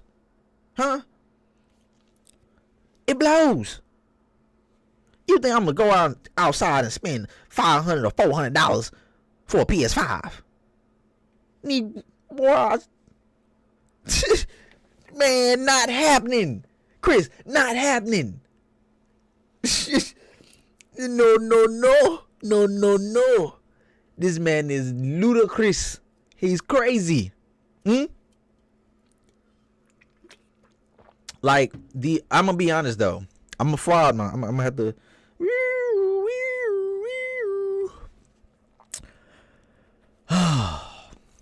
I will buy a plate. Oh no, not a PlayStation. I will buy a console, right, for Grand Theft Auto 6. I ain't gonna lie. I'm a fraud. All my PC partners, Chris, bro, I ain't gonna lie. I see you PS5, bro. I see you PS5, bro. That's what I was saying. We don't want no PlayStation. We don't want it like that, Herman Hole. We don't want it like that. Huh? You tried to sell us with that SSD bull jive. You tried to sell us. When the whole Unreal Engine first got revealed, the Unreal Engine 5, you tried to say, oh, the Ratchet and Clank is going to do some things with the SSD. Oh, man, this you can't get this nowhere else. You tried to sell us on that PlayStation, man. You didn't do it. You didn't move the needle. We all know that Microsoft got the stats. They got the analytics. The console space, the console market has plateaued. We are the same people buying these consoles. And you think a PC player that just got his setup, I got my setup, and boy, you think I done paid money for this setup, and you think I'm just gonna go out my way and get a PlayStation? But no, if you just now tuning into the 9-5, right, about an hour and 20 minutes in, I know it says the showcases, we live, I'm live right now. Supposed to be talking about the showcases, supposed to be the showcases that's going down this weekend. But Chris in the chat had brought up that state of play, and I gotta give you the smoke. If you a fan of Sony, if you one of them fanboys, I got to give you the smoke. Hold on. All right. I gotta give you the smoke. Hey, yo, talking Nintendo, we got somebody else in the chat. Yo, talking Nintendo, what's good? Yo, some of you can join my stream. I want some people on it, please. What's your stream? Like, you on Discord or something? What you talking about? Talking Nintendo? Because I don't know if we gonna see anything Nintendo wise at these showcases. I mean, we gonna see it at the Keeley's. Keeley, he eat for everybody. He gonna have everybody in the cut. But yo, talking, man, I'm glad you're here. Nintendo, you in the cut with it. What's happening? You pulling up to the 9-5 gaming channel, bro. I hope you support the channel, man. As much as you coming through, wanting me to slide through on yours, man. What's up, man? What's happening? But yo, that state of play is gonna sell some Xboxes. Yeah, yeah, it is, bro. Enjoy my stream. As in, like, on Discord or what? Like, you know what I'm saying? I'll hop on for Discord. We can talk about it. I mean, you tell me what you're hyped for, man. Everybody lit right now. We all waiting. I know right now my one of my favorite podcasters, I know they going on live probably at 12 o'clock or something. Let me see something go. Oh, I see you. I see you. You're a Nintendo fan. And you talk Nintendo, bro. Bro, look. Fam, I got you too, bro. It ain't no thing for me. But yo, I can't talk Nintendo with you, baby. Hold on. But I can put, let me put it in the chat right now. I'm putting it in the chat. Search this in Discord. That's my Discord name right there. That's my Discord name. And you got the information on Nintendo? You like an insider or something? Because we all waiting on that the Switch 2. You got some info on Switch 2? Talking Nintendo? Let me know if you an insider, baby. But now, right now, I'm talking about that crappy showcase that State of the Play decided to put on. That was terrible. Awful. Terrible. Oh, you don't use Discord? Damn. I mean, you want some people on it. I don't know what you're saying. Like, you streaming right now? Hold on. Say you live streaming right now. Let's see what homie in the cut doing. Oh, it says you'll be right back. Okay. What's up, man? I'm going to pull up to his chat. I'm going to pull up. Y'all just go by and say what's up to the homie. Hold on. Let me see what I can do. See what I can do for the load. But, yo, we tuned in. If you tuned into the 9-5, I really appreciate it. Yo, go ahead and see what Talking Nintendo talking about, bro. He say he... Yeah, I see him in the chat. Thanks for coming by and some predictions. All right. Already, man. Go show him some love, man. Everybody that's on the channel, go show Talking Nintendo some love. If you're a fan of Nintendo, that is. I can't provide no type of commentary on Nintendo, man. I just haven't been in the cut when it comes to Nintendo. Like, I haven't seen seen much in regards to like what they got going on. So I just, it's all Xbox over here. Xbox and PC, baby. Xbox and PC, man. So I see you just now getting started on your channel, bro. I love to see people doing things, man. Like I said, slow movement is better than no movement. You feel me? Slow movement is better than no movement. You're out here doing something. So I'll support anything, endeavor, anything you want to do. In terms of YouTube, I'm talking YouTube now, just YouTube. I don't know you like that yet, but I'm outside with YouTube. So, do your thing, man. Support the homie in the chat. We can probably get some going later on down the way, but right now we talking about I'm trying to conjure up some hype for the showcase. You feel me? I'll be in. If you just now tuning in, I see you. I don't know if you heard, but I'm gonna be in LA later on this week on Friday, specifically at the Summer Game Fest. But yeah, while you here, right? Go ahead and tell me. Do you believe we're going to see a Nintendo Direct? I know they like to hold directs. You think we'll see one in the summertime? Like, do you think we'll see one soon?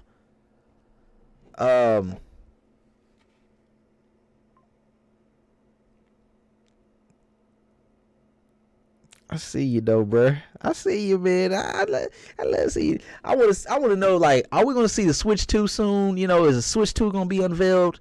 Getting back to the conversation, right? Getting back to the conversation of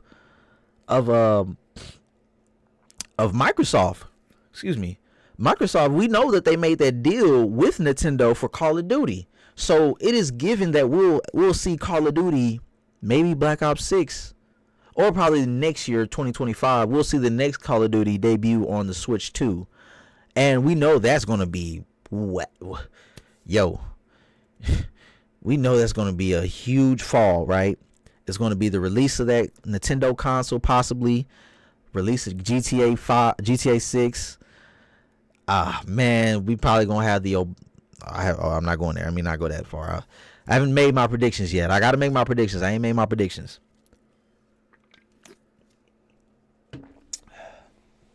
In 2025, I bet. But I don't want to take you from your stream. Like, I don't want to take you from your stream, homie. Like, if you got something to do, I'm tuned in. But over here, I gotta get my thoughts out, man. I'm at work. I'll see you, bro. I'll see you later, bro. Throughout this week, I'm gonna try to pop up on stream. I'm sorry, y'all. I'm very impromptu. I'm in the morning. I get out. I'm a late overnight worker, so this is the time that I have. Early in the morning, probably to like 2 or 3 o'clock, right? So I'm really trying to develop a cadence here. I'm still young and new to this community and this, the way doing things like this, and I'm just looking forward to propelling this channel when we get out there to LA. Oh yeah, we gonna do some things. But yeah, I'm glad you came by talking Nintendo. Shouts out to you and your endeavors and things you're doing for yourself and want to do. But hey, back to the conversation of that state of play. I hope all those that was still in the chat are still here. We can still talk about the Xbox Game Showcase and also the Summer Game Fest. So I'm start off with, as a matter of fact, let's go ahead and go back. Let's go back, right? So, all right. I'm just happy.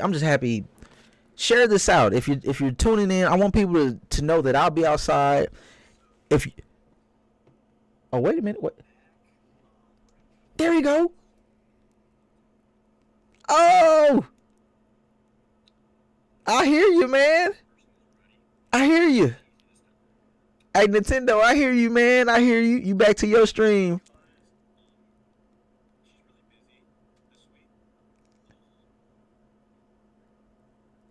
Let's go. I'm all for supporting my bros. I'm all for supporting the people. I see you. You in the cut? Let's go. Already, man. I'm supporting the community, bro. Let's get it. But I see you, man. Do your thing, bro. Do your thing. I'm trying to finish my live stream, and we gon' you know, we're gonna get back with you later, man. We're gonna get back with you later talking Nintendo. I'm gonna come back, see what kind of predictions you got, and we gonna talk about it.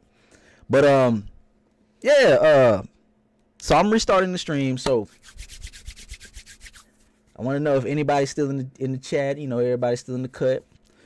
We are about an hour 30 right on the dot, an hour 30 into the live stream, and now I'm into my predictions. Right, this is the prediction part on how I believe the show is going to go. What Microsoft is going to start the show out with. Excuse me. Now, what we seen last year, right? What we seen last year from Microsoft is Fable. Fable was the first. Oh, come on now, play. Fable was the first game to be unveiled at the Xbox Live showcase. Yeah, I see you, boy. I see you, man. Hey, no problem, man. As always, I see you. But it was the first to be unveiled. Now, what place, like, where was Microsoft in the time for them to want to show Fable? Well, Playground Games presents Fable. I don't think was it necessary? What is that at the screen? What is that? Oh, I was wondering what the hell was that. I don't know if y'all seen that. But at the time, I don't know, like, people were yearning. Were they really yearning to see Fable? I don't know. I don't know what position they were in at the time, but Fable was shown these little gameplay moments. You know, people was like, "Oh man, was it real? Is it real? You know, it looks too good. It looks too good." I mean, well, I assume that's what they said. Yeah, this was in game. Some of the stuff was in game. And you can bet that the game will look this good. I'm unaware if it's being ran on Unreal Engine 5, but you can bet with all of these studios in-house, they're getting, you know what I'm saying? They're getting intel from each other, learning how to use what they're utilizing. Oh, I just remembered. This engine is the engine that Playground Games use for Forza Horizon, the Forza Horizon games. You didn't know Playground Games make Forza Horizon. They're the ones behind one of the most successful, might I say, IPs amongst the whole Xbox game studio. Now, I'm fried. Let me fry it right quick. I'm not a fan of Fable. I've never played them. So this will be a good entry way of me getting into the series and possibly like playing the original trilogy. Or was it only 2 of them? I don't know. I knew they canceled or shut down Lionhead Studios and they claimed that they learned from it, but obviously come on now. Things change over time. You know that. But Fable was the opener, right, last year from Playground Games. They got their own engine. From the looks of it, it's looking beautiful. Play it day one with Game Pass. So the first game that we seen last year was Fable. My prediction for this year, stay with me now. My prediction for this year is that we will see possibly, all right, we will see Perfect Dark. Perfect Dark. I believe Perfect Dark from the initiative is what we need to see first and foremost, right? Because we understand that the initiative, through headlines, we knew that the studio, I guess, was going through some growing pains, being that it is newly funded, newly put together by Microsoft. And with that, you know, we know that it's always going to be some issues bringing the team together and making a game. But with this, you know, people was just thinking, like, man, is it really, what's going on with the initiative? We haven't seen anything from them. We ain't heard much. We did get that trailer, that CGI trailer about Perfect Dark, or the fact that it was being made. But ever since then, we ain't heard much about it. But when we did hear about it, you know, what is it, Daryl Gallagher, the guy in Crystal Dynamics or something, he pulled up to the joint and was like,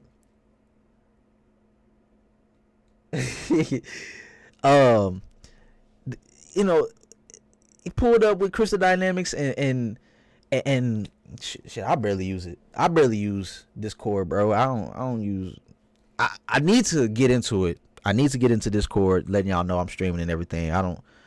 I have one, but I can't talk. I can't talk about nobody when it comes to Discord and social interactivity. Okay, but anyways, we're talking about what I plan on seeing. The first game at the showcase. We'll see Perfect Dark pop up first, in my opinion, because it needs to satiate the crowd, bro. It needs to like get us into the whole. Oh, okay, bro. Hey, I follow you. Yeah, we follow each other on Twitter, bro. I know you, bro. I know you. Hey, yo, but check it out. Perfect Dark, bro. What I expect to see is them to wow us. Like, oh, hold on. What is this? Because, like I was saying before, I deleted that stream. I was like, yo, that was no energy whatsoever. But I said that I'm waiting for somebody to give us that just one experience. I know I'm making references to this guy, Lord Cognito from the Iron Lords podcast, man. When I started listening to them, I was like, these are individuals that look like me, man. They look like me outside. You know what I'm saying? They looking like me out here talking about games and stuff. I see you, bro. I see you sending the messages, man. Perfect Dark, to me. No, I got you, though. I got you. Yeah, I see you in the chat. You want what? PS5? Hey, yo. PS5, you want the flight sim? You gonna play some flight sim? What? Yo, really? There's fans of flight sim, bruh. I mean, hey, man, whatever floats your boat or floats your plane or whatever keeps the plane going. I didn't play it because simply it's just too much. It's just too much. But yeah, the Loke in the cut, man. I see you, bro. I see you outside with it. But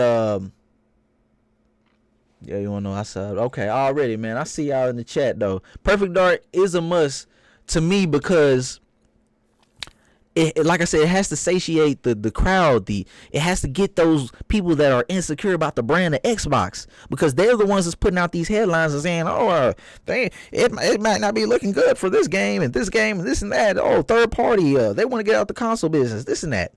So Perfect Dark will be that game, right? To me, that'll blow us away with graphical fidelity.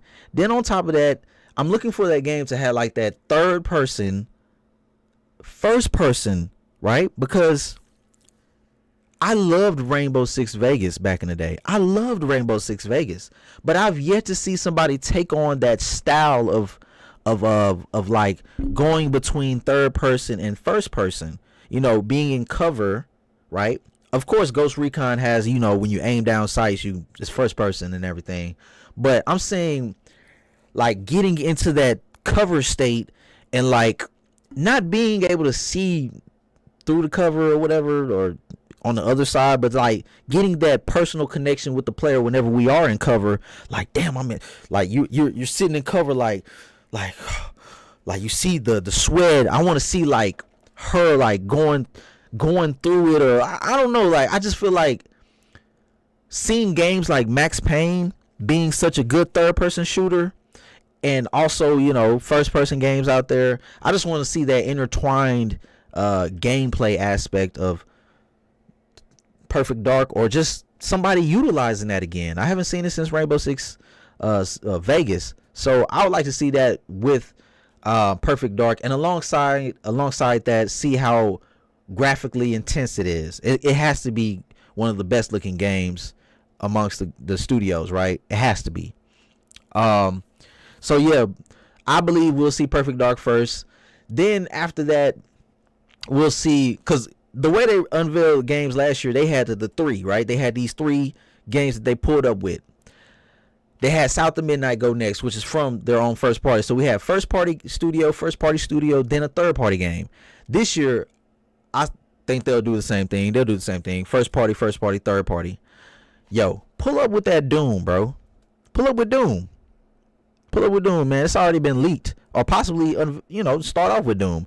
Either or, do Perfect Dark, then pull up with Doom. The Dark Ages. It's been leaked that it's going to be a Doom, the Dark Ages popping out from id Software. They're going to do like a medieval style or some type of Doom that is a precursor to what we've seen in the past Dooms.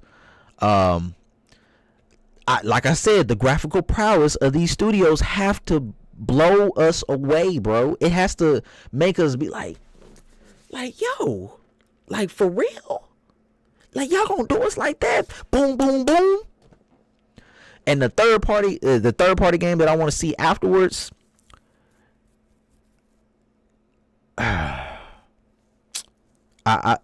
We've yet to see marketing for Black Myth Wukong. That's one of my most favorite. I want to see that game. Played in the cloud, okay, yeah, in the cloud, yeah. I'm really just joking with you, PS5. If you love Flight Simulator, bro, man, do your thing, man. Like, I know people just like to cruise, like not cruise, but just fly. We all got our little Zen games that we just like to chill in, and I know Flight Simulator is that for some people. But going back to the conversation of what we might see start off the show in the Xbox Game Showcase 2024, I believe we'll see Perfect Dark or Doom. Hey, keep in mind, I have heard some other podcasts, some other people say their own predictions, and it made sense, right? It makes sense. So you might not be. This is my original thought in terms of Perfect Dark. Like when I heard those podcasts, I was like, yo, I was thinking the same thing. Like Perfect Dark does sound like a game that you should show, and to me, I'm not going to go against all this. Let me find a way to phrase this because it makes sense to me. Now we understand we in a very volatile environment when it comes to inclusion, as we've seen with how they reacted with Assassin's Creed Shadows. We see the real people we seeing who's real and who ain't. I feel like you coming out with Perfect Dark, the main female protagonist, you know what I'm saying? Hey, Microsoft, bro. Let me holler at you right quick. Now, last year, let me talk to you. Come here. You see Shawty on the screen right now? You see Miss Sarah Bond? She ain't looking ugly, bro. My bad. Oh, I'm so sorry. I might get canceled. Oh, I might get canceled. Did y'all see Shawty on Fable? Remember that was the point of conversation last year? The point of conversation was not about the game. It was about how unattractive Homegirl looked. You got the head of the studio. You got the head of Xbox looking fine as she do. Huh? Man, y'all popped that Perfect Dark out with a bad Shawty looking good. If Stella Blade can do it, why can't we do it? Huh? We need the Perfect Dark girl to look fine, bro. Y'all come out this year instead of saying, you know what, we had a chick on screen last year. She wasn't looking all that, man. She wasn't looking all that. But this year, huh? Talk to me. This year. I don't know the main girl name that plays in Perfect Dark. I know she got orange hair or something from the last one that popped up on the 360. Y'all come out and have her looking all sleek and curvaceous, all Coke bottle and all that. Just make her look like Sarah Bond. Sarah Bond look good to me. Huh? Bro, that's all you got to do with Perfect Dark, bro. Make her look good. Then have good gameplay alongside it. I'm telling you, bro, that's what you do. That's what you do. Because that's going to keep me engaged. Like, oh, these shawty's going to be looking good on Xbox. Yes, indeed, baby. All right. So I got Perfect Dark starting off the show. Then on top of that, I got Doom possibly being shown. Then the third party game that I just brought up is possibly Assassin's Creed Shadows. Was it Shadows? Is it Shadows? Yeah. Joanna Dark, that's her name. We need Joanna Dark in the cut looking fine. Joanna, baby. I need you looking fine. Huh? But come on, bro. We all want. Like, that's the thing now, bro. I don't want to. Oh, you're right. You're a J five women, white man, brother. Oh, girl, or whoever you are.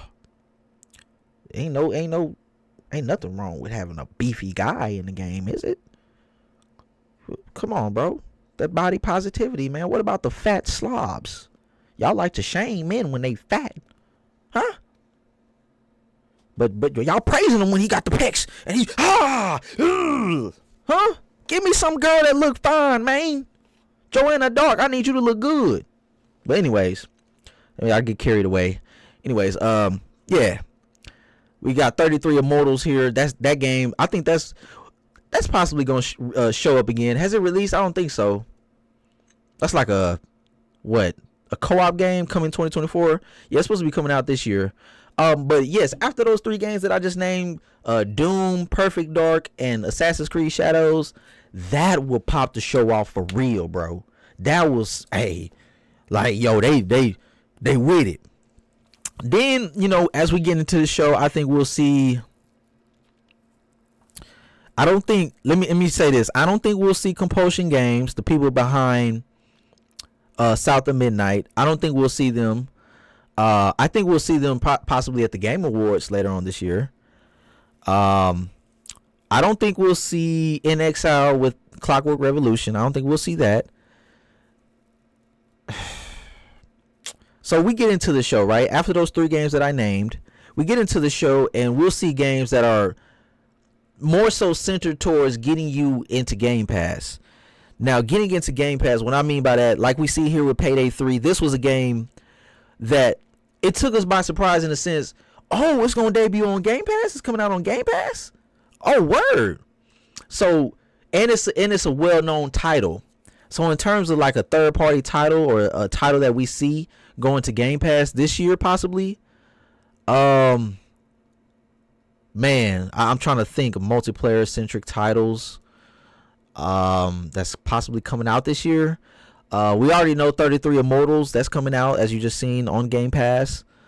I mean, I just feel like, going more into the show, we're possibly going to see like some quick beat, some quick time trailers of Stalker, that's coming out this year. Stalker 2, that's coming out this year. Possibly, I just don't know. I just know once we get into like the midway, I believe we'll see. Okay, we got a world premiere, like right here. I think we'll see a world premiere of State of Decay 3. Remember, they showed that way back. State of Decay 3. Now, stay with me. State of Decay 3. I think we'll see that in the show. I think we'll see that because that's one of my most anticipated. We'll see State of Decay 3, but before that, I think we'll see Contraband. I think we see Contraband before State of Decay 3 because this show to me has to be the one that it puts to rest this whole notion that these studios that we haven't heard from are in bad shape. So I think we'll see Contraband before State of Decay 3 or those two in the middle part of the show. Right? Contraband has to show up in my opinion. Right? It has to show up. We haven't seen it in a long time. Okay? So yeah, bro, I just think that's going to, like, we're going to see some indie games pop up, possibly replaced. Remember, replaced that kind of cyberpunk, that side scroller kind of Metrovania kind of game. I think we'll see that game this year. It'll pop up at the games, at the Xbox Game Studios, or not Xbox Game Studios. It'll pop up it'll pop up at the showcase. Excuse me, I'm sorry about that. I gotta slow down a little bit. I'm getting too excited. Oh man, and this is another game that I know we'll see towards the middle. I know they'll show a trailer of Obsidian and possibly a release date. You gotta show a release date for this game. There hasn't been no marketing for it. I don't know how much of the fact that it's been moved to 5.3 Unreal Engine 5.3 or whatever. I don't know how much of a delay that will be in development. I don't know, bro. I don't know if this is something that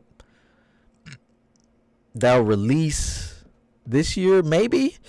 Like how would they do this?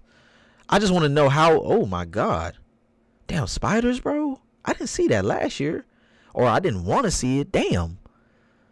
Ugh. Hell no, I'm not a fan of spiders, dog. Nah.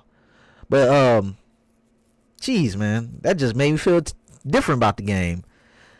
Avowed, yes, we'll see that midway through the show, right? We'll see that midway through the show. I believe so. Because it needs a release date. We know Hellblade 2 has already came out. It needs a release date, in my opinion. It needs to be shown like, yo, this game's coming out this year, right? It said 2024. It has to come out this year. Oh man, the combat, in my opinion, the combat for Avowed leaves a lot, what they call it, leaves a lot to be desired, right? It's still a little floaty. You know how on Fallout or Bethesda games, when you slice, it's just like a wall of, like, it's like this force, like this wall force that you just see, just you slice them and they just move back, or they do an animation rather than, like, I don't know, it's just weird. That's how it looked to me. That's how it looked to me, bro. Like, Avowed needs to work on that combat. I hope they've been working on that combat, but I think we'll see a release date of that in the middle of the show. We'll see, you know, a little trailer for that.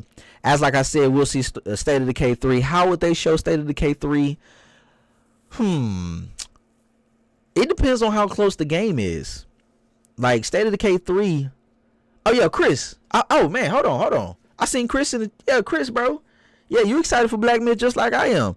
Hey, on my channel, bro, I got a video way back. Man, way back. I was in the cut predicting, hey, that's one of my most anticipated games. When it first unveiled itself, Black Myth Wukong, which is coming out in August. I think we also see that in the middle portion of the show, a trailer saying, hey, play it on Xbox, I guess. Because I haven't seen nobody really take up the marketing rights for Black Myth Wukong. So we need to see that happen.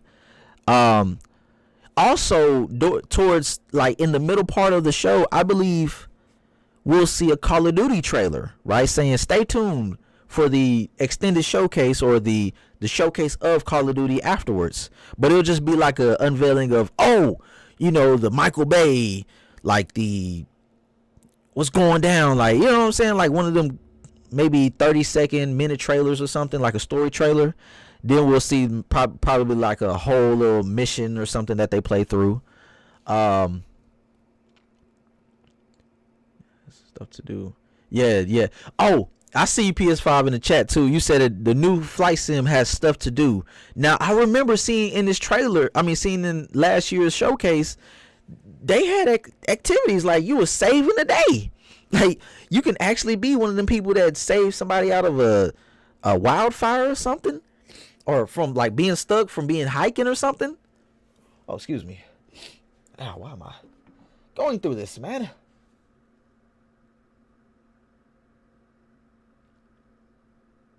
Why am I going through this? Okay, I see you in the cut, man. Okay. Hold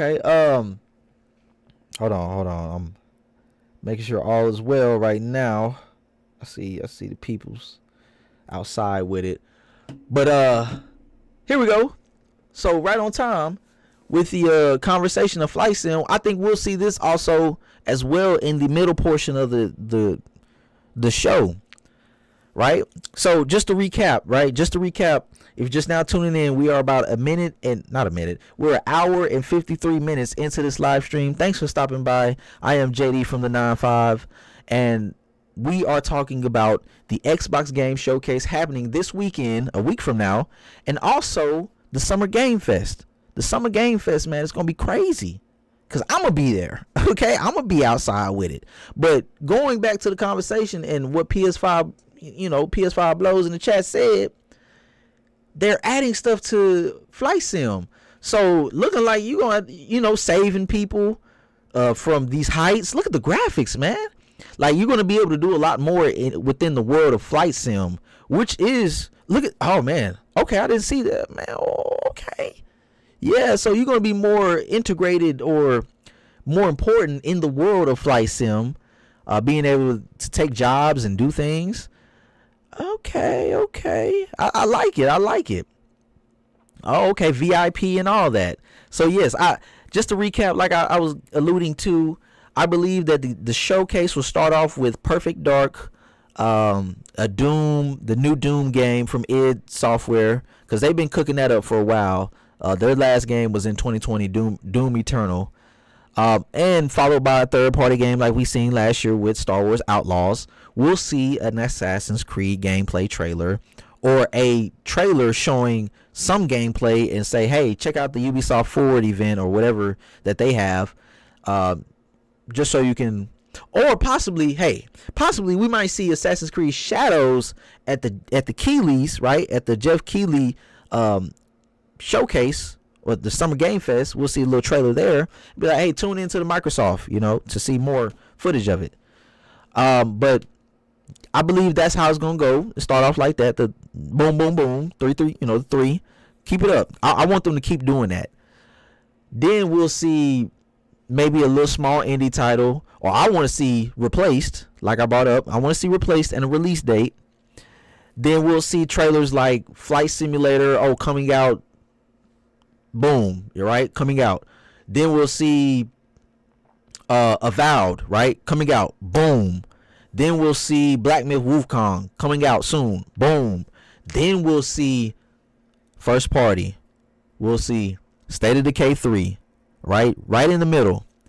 But depending on, like, I don't know how much they're going to show for State of Decay 3. That is dependent on when the game comes out. State of Decay 3, man, hey, if it comes out next year, then you might just have to show a story. You can just show a cinematic story trailer. Not a CGI. I'm saying like in game, some gameplay cuts, and just save next year for like some real deep dive gameplay. They showed Hellblade 2 at the showcase, being that it was a year from release. So I mean, it's possible. It's possible that we might see more than what I'm saying. But yes, State of Decay 3. Then we'll see a third party, right afterwards. Contraband. Right? Contraband. I want to see that in the middle of the show. Contraband. Because I want to see some more crime, but I want to see the uniqueness of the 70s style, right? It's going to be a 70s style type of game. Or set in the 70s. And it's going to feature a lot of car combat and so forth, made by Avalanche, the ones behind, I believe, the Mad Max games and the Just Cause games. So yeah, I can't wait to see that.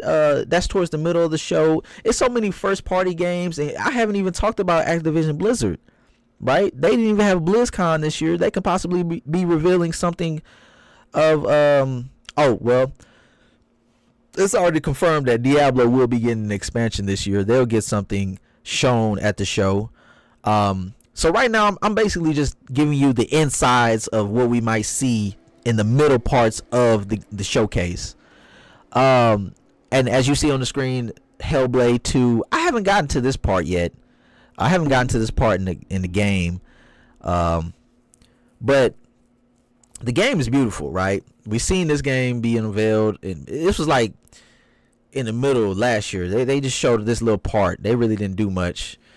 But like I said, Contraband, State of Decay 3. What else do we have that hasn't been unveiled in a while? Dang, man, what else can we see? What else could we see possibly? Am I forgetting something? I don't want, because I got some big, like some game. The game that I really want to see at the end, right? At the end of the show. It's the Coalition. You got to finish the show off with the Coalition. Gears of War 6. Finish it off with Gears of War. Oh, you can either finish it off with Gears of War 6, or you can finish it off with the Shattered Space DLC, the Shattered Space expansion for Starfield. Okay. You can do that, or like they have so many studios. I know I'm missing some. Playground Games, like, are they gonna show back up with Fable? No, but What I want to see, right? I want to see Forza Horizon again. Oh yeah, it might not be coming out this year, but show us that you're working on the Forza Horizon. It's been too long. It's been too long. Now here's what I got to say about the Forza Horizon series. I kind of stopped playing Forza Horizon like ritually, you know what I'm saying? Like every day. I stopped playing it after Forza Motorsport 3. Forza Motorsport 5 was good in all technicality based off how they revealed it or unveiled it. You know, they had that little still image of the side of a cliff, and we thought it was real. Like, I played it for a little bit, but it was more of the same. It became so formulaic. Like, it was essentially Forza Horizon 3.5. They really haven't built off of what's been built in Forza Horizon 2, right? Get away from that Horizon stuff, bro. Get away from that Horizon crap, bro. I don't want that no more. I want Forza to go into the streets. Like, I don't want street racing, but more so like, I don't want to start off with no fast car all the time, bruh. I want you tried to make me fall in love with my car with the whole ranking up with Forza Motorsport. That's cool. I had my feelings and opinions about that. But with Forza Horizon, put me in the game, right? Somebody that's still driving a little old beat up Chevy, huh? A little car that, hey, look, it might not be the best looking joint on the lot, but it's my baby. It's getting me from point A to point B. You know, I want to have that feeling like I did in Forza Horizon, the original one, where my first car was like, yo, I don't want to give it up, but I'm gonna keep it. You know what I'm saying? Like, it took me a while to like kind of get to another car and be like, nah, let me stick with this joint. I just want to have that progression feel again, right? I don't want to feel like everything's just given to me. That's the one thing that became so monotonous about that series. It just became so like, ugh. Like, this again, drive to this festival, unlock this and that. I'm like, all right. It's the Ubisoft thing. But Playground Games, if you do show up with some Forza. Like a teaser of a Forza, or like the city that you're going to have. Everybody know we want to go to Tokyo. But I don't know how that's going to bode with a different type of language, different culture. Like, I want to know that, to me, that's their get out of jail free card. You know, if all else fails, you go to Japan. Oh, brother, I forgot about Indiana Jones.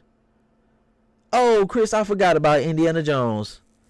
Yo, we seen that at the Direct this year, right?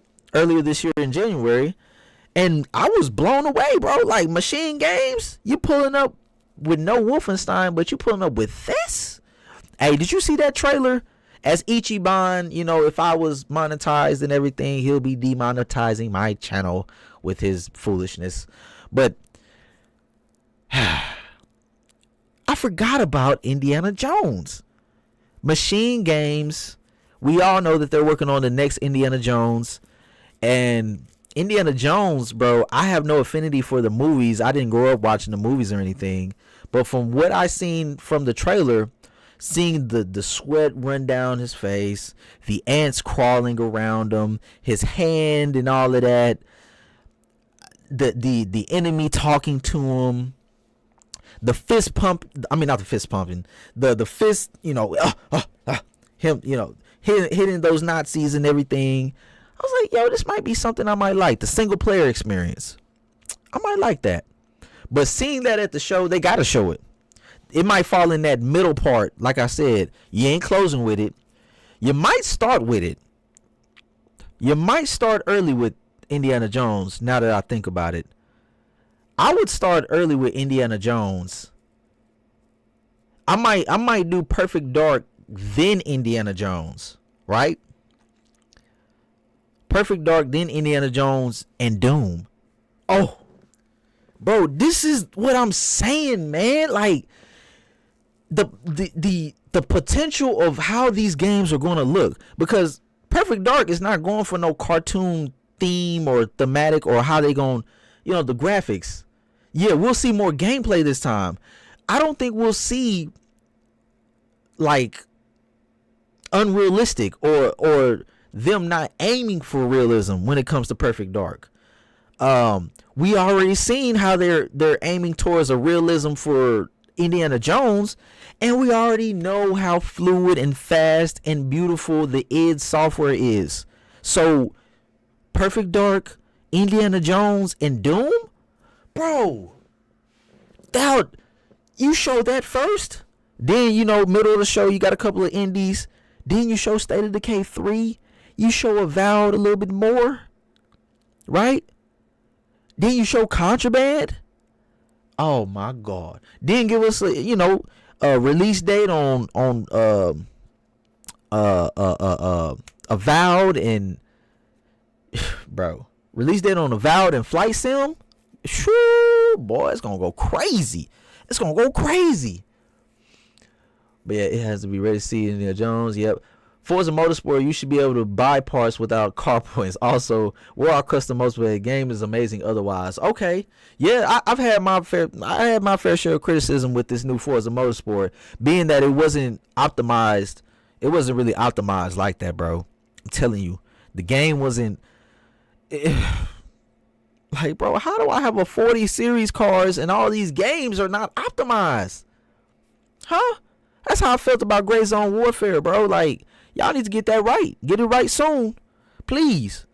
Because I want to stream Gray Zone Warfare, but for some reason, I guess my CPU, I got a 8th generation Intel, you know what I'm saying? i7, 8700, bro. Like, it should be able to, have OBS and Gray Zone running at the same time. But for some reason, whenever I have OBS up and Gray Zone running at the same time, I get tanked frames in Gray Zone. I got the game on low. I got to put all settings on low. But that's another thing with the Unreal Engine 5. I'm hoping amongst the developers in-house at Xbox, they have the people to know how to optimize that engine down to the T.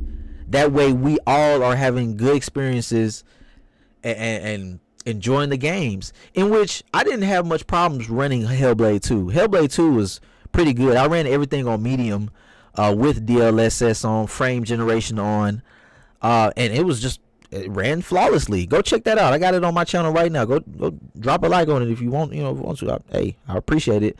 But yeah, Hellblade 2 didn't run bad on PC for me. It was pretty good, and Forza Motorsport, like I said, I had my problems with it. Custom multiplayer lobbies, like you said, it's amazing otherwise. The car point system, it was like, as we see now, that's crazy. Ironically, it's on screen. But yeah, Forza Motorsport, I think this game is being treated as a live service game. Will we see Turn 10 show up? No, we will not. The game is being updated monthly, I believe, or every 2 months. The thing about it is, it's a live service game. To me, the game needs an expansion, right? I was hoping before the game was unveiled or in some type of capacity that we'll get some type of event lab or some kind of way to create our own tracks. I was like, yo, why don't we have that yet? Maybe they're just keeping that just for the Forza Horizon series. But, yo, I'm like, on PC, bro, you got a set of Corsa that is the king, right? But people are able to modify it and put more longevity into the game itself. And that's one thing I'm like, bro, we need to get more games to be modifiable. Not for the sense of putting Thomas the Tank Engine or CJ in it all the time. I'm saying, bro, like, it adds more to the game, bro. Like, people are gonna love your game because it's modded down, like, through the zeitgeist. Like, people gonna be like, yo, what game is that? They're gonna laugh at it because it's memed, right? Or something. Somebody gonna mod it and do something wacky with it. But, like, imagine us just making an event lab of just a straightaway in Tokyo or something in Forza Motorsport, or like a coastline of California, riding the coastline of California, seeing the Pacific.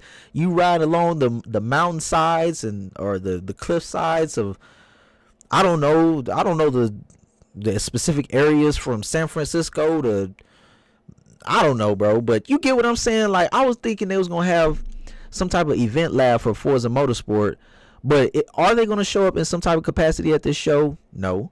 The reason why how I got to this is because I was talking about Forza Horizon. Will we see Playground Games? I'm hoping that we do, because I want to see some type of teaser of Forza Motorsport. I mean, of Forza Horizon. You don't have to release a Forza Horizon this year. Let me know that y'all making it. We know you're making Fable. I don't know if they got two teams solely making those games, or they all hands on deck for Fable. It can't be all hands on deck, because they are considering, or they're labeling Forza Horizon 5 as a live service game. Now, what I do not want to see, I don't want to see Forza Horizon say, hey, Forza Horizon 5 available on PlayStation as we speak. Boy say.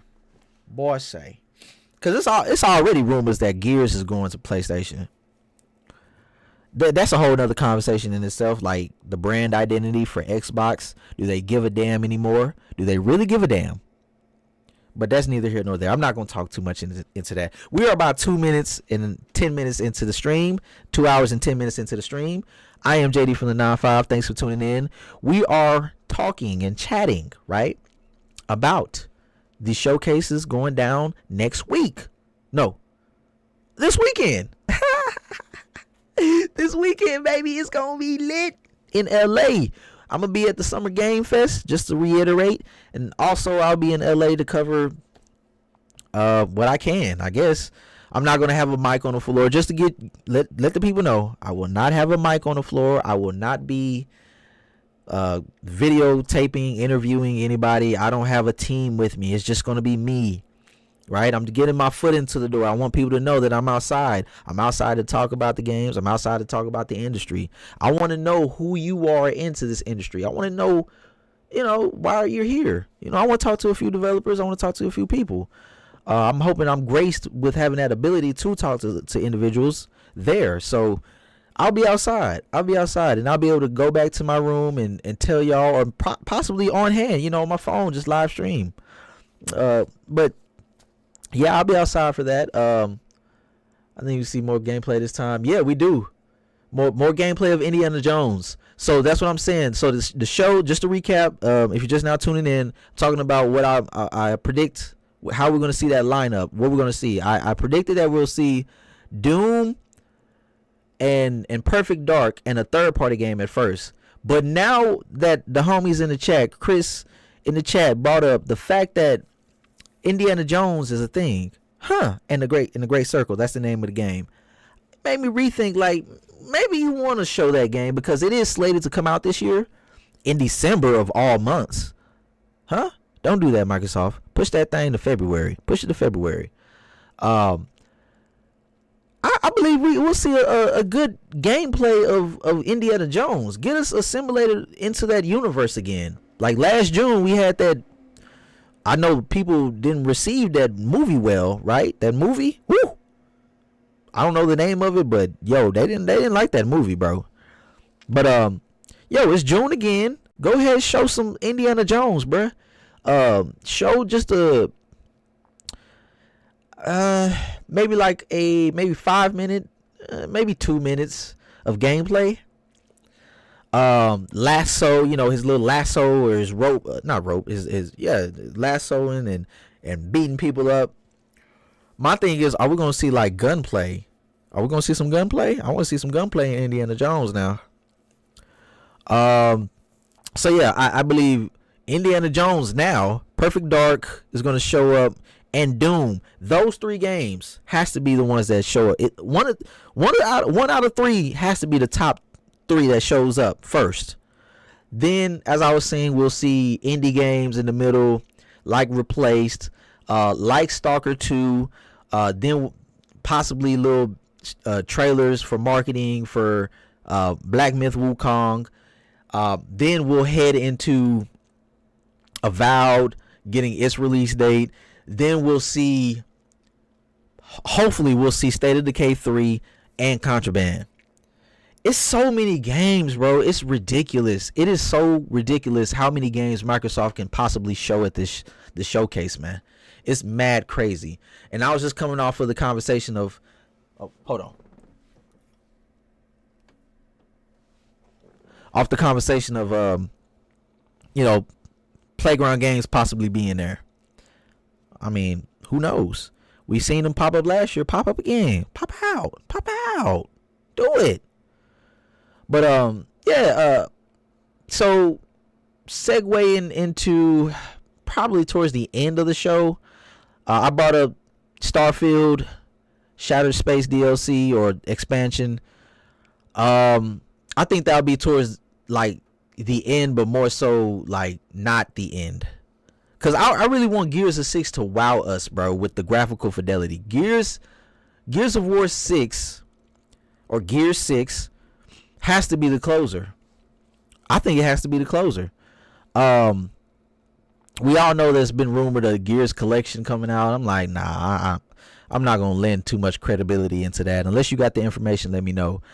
We know homeboy from Xbox era. What is it? Special Nick. I think he's the one that leaked that the collection was real.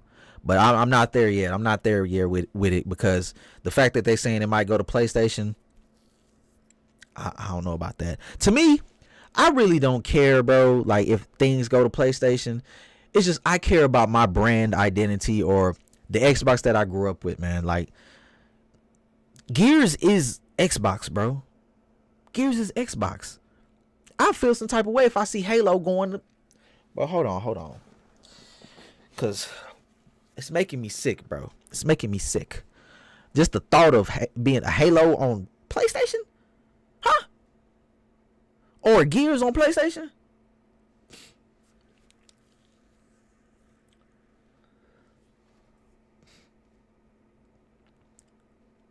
Yeah. On PlayStation, bro. It just to me, it just wouldn't look right, man. It wouldn't look right. But as far as like Forza goes, Chris, you talking about Forza Motorsport needs a facelift, or you leaning to what I'm talking about in terms of Forza Horizon needing a whole facelift in general? Like restart that Forza Horizon. Like I don't want to be celebrating cars all the damn time. Like we got Crew Motorsport. The Crew Motorsport, like, nah, just make it a Forza. I don't know, bro. Like if you're gonna take it to Japan, I don't want no festival in Japan, bro. Yeah, see, Horizon, yeah, okay, so because they got nothing good. I see PS5, yeah, they ain't got nothing good going on. Ain't nothing going down on the PlayStation side. But yeah, I agree. I'm in. You agree, bro? Like Forza Horizon, bro. It needs some type of evolution, bro. Like it became too formulaic. It got within that Ubisoft formula, right? I know people like, oh, if it's not broke, don't try to fix it. I'm like, man, look. The only way they can get away with like possibly doing a Forza Horizon 6 and it retaining that same formula is if it goes to Tokyo. And because people will eat it up and be like, oh, it's in Tokyo. Let me get these screenshots. And, because to me, I don't want it to just be Tokyo for the sake of it being the spot of Tokyo. Or not Tokyo. Am I saying Tokyo or Japan, right? I don't want it to be that, bro. I want real stories, bro. I want real like connection to these cars. I don't want to have barn finds all the time. I want the barn find to be my old like somebody's old grandfather's car, and there's this special thing about it that you gotta clean or you gotta take it to a car wash. Like put car washes in the game, man. Like, you know what I'm saying? Like make us be connected to this car, bro. Let us go to a gas station, right? A gas station, and be able to pick up something unique at that gas station to put inside that car. Like, I don't know, like an ornament or something. You know, like make us be more connected to these cars. To me, that's that like it got it like I see with Forza Horizon 5. They just keep adding so many cars and adding cars by the seasons. All these seasons. This is live service. With this next Forza Horizon, it doesn't need to be live service. Keep that on Forza Horizon 5. I'm gonna tell y'all what. Let me tell y'all something. I've yet to see somebody look at what Ubisoft did. I was like, yo, how'd y'all do that? How did y'all do that?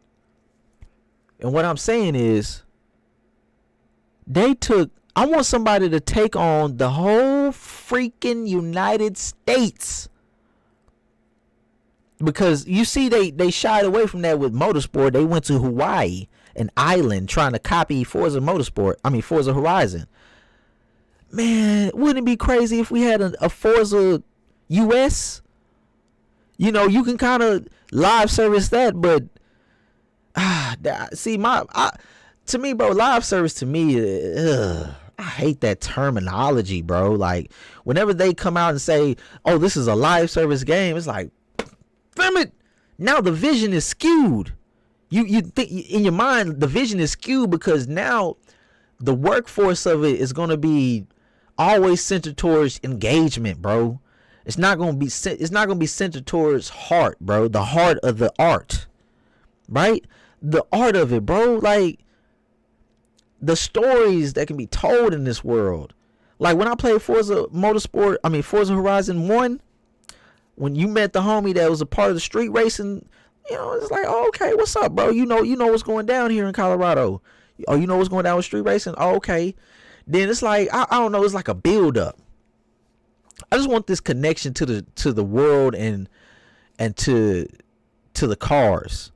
I don't want no connection to a festival where we partying.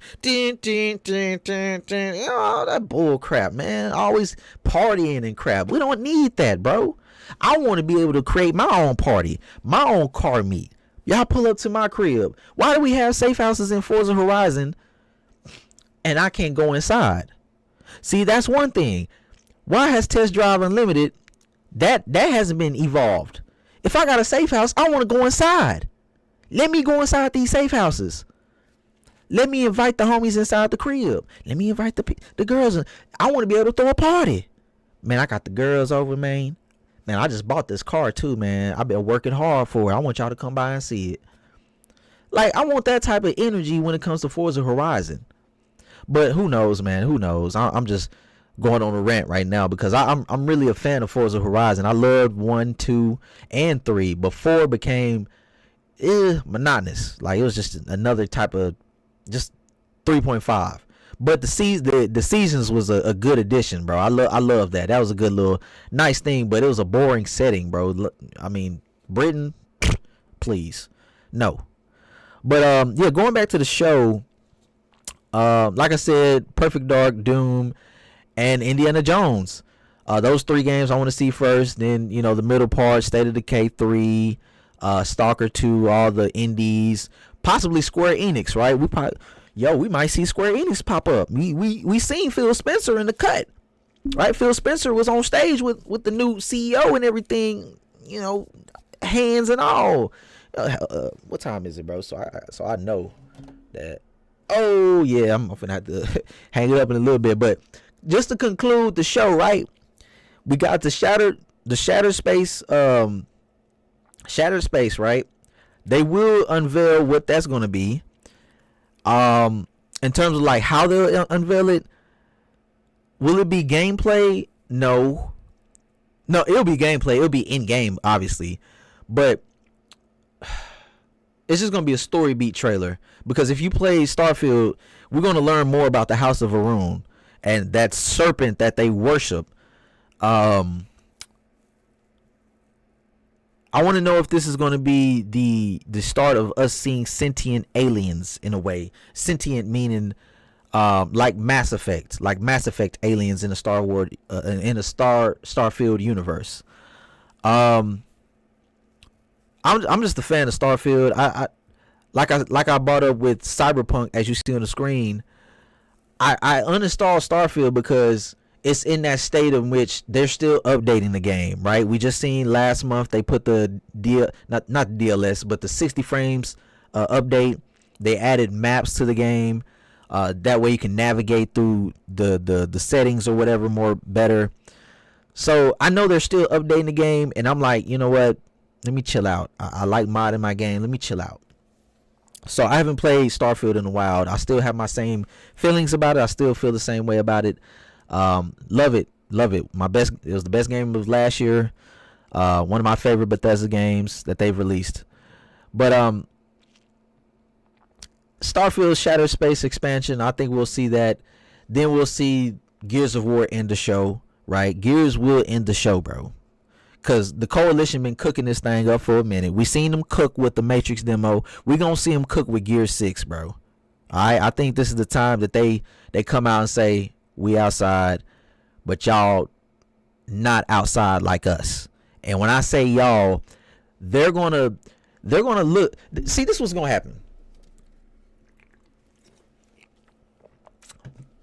As it was leaked, I don't know if you know, it was leaked that some studio or PlayStation Studio was having Ninja Theory's Hellblade as a standard, right? A standard as to how they want their games to look. I'm telling you, bro, I don't think nobody is ready for what the Coalition has in store for us. Because in this universe of Gears, bro, we're gonna see all types of materials and textures and like slimes, like shiny, gritty, blood, all of that kind of stuff is going down. Now, like I said, I listen to a few podcasts here and there. I listen to the X&C podcast with Colt Eastwood and Mag. So there was one time I was listening to him and he was saying, Mag was saying, look, I can either confirm or deny, but I heard through the grapevine that the chainsaw segments will be in first person. Oh my God. Can you imagine chainsawing? It's not gonna be locusts. What are they called? Damn, it's not locusts. Oh, bro, I forgot the name of them. But they're like an evolved version of them. Hold on. I have to keep doing this, bro.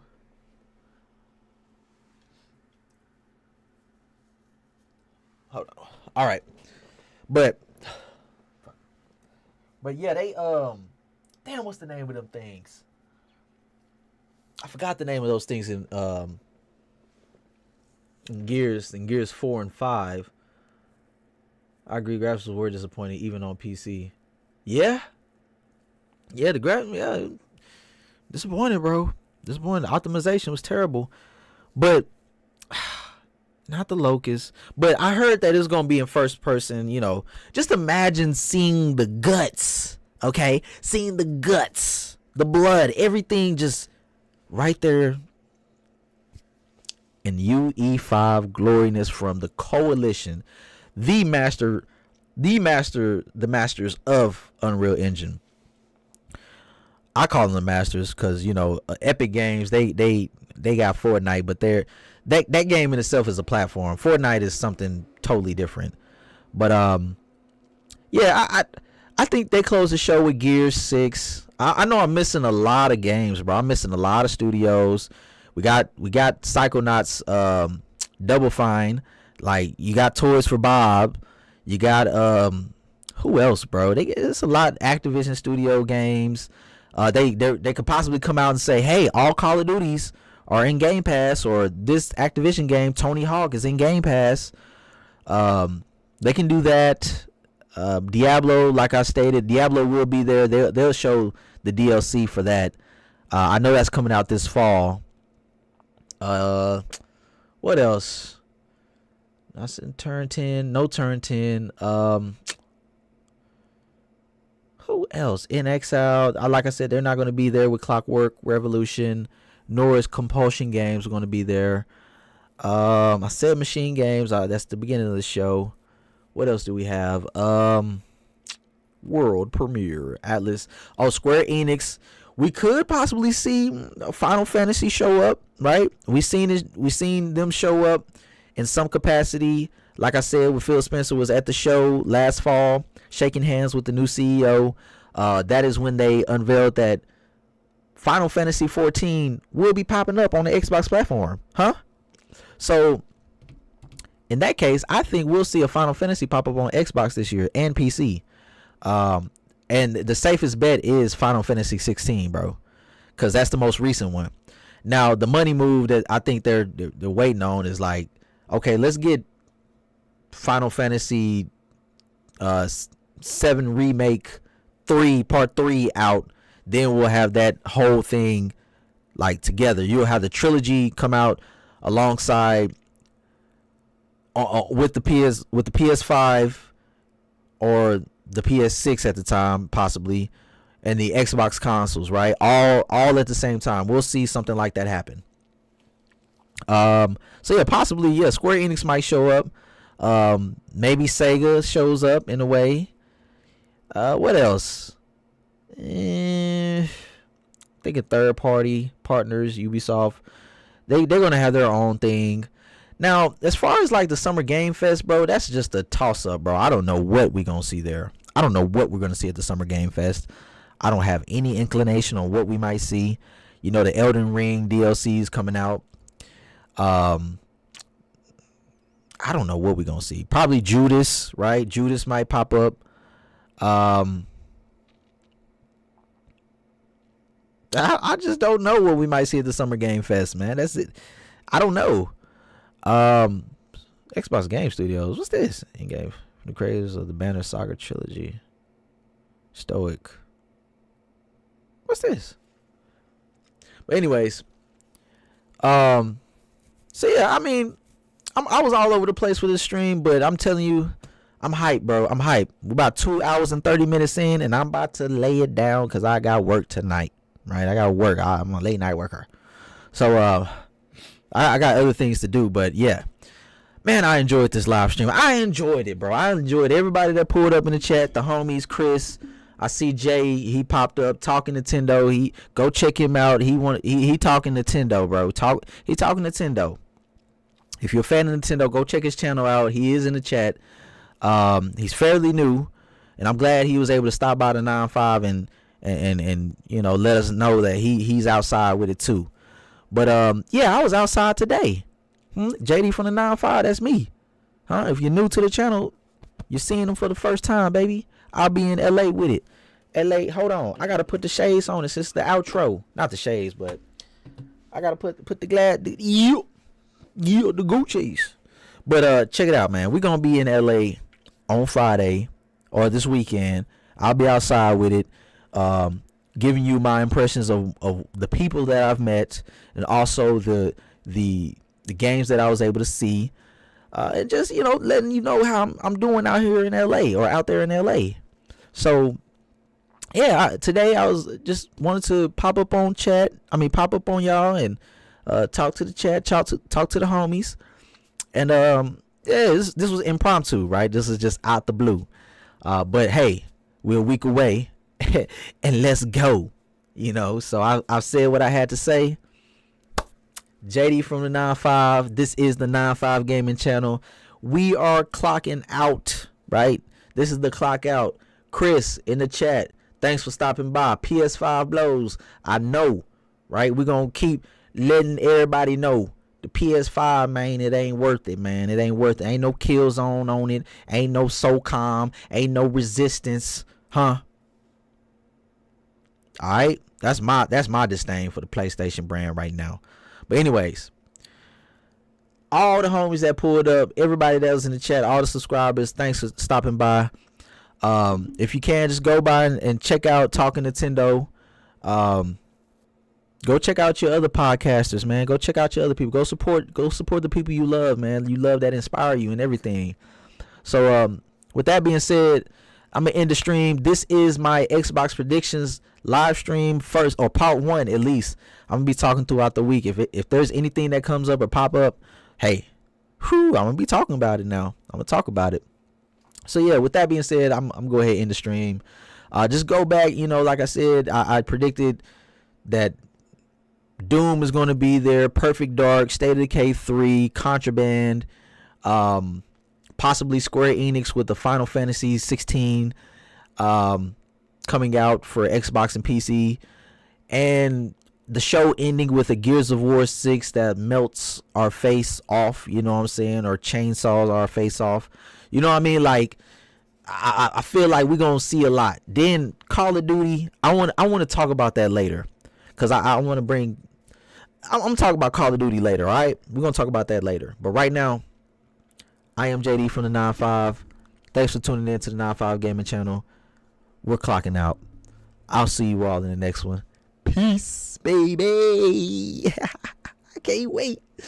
I can't wait. Chill.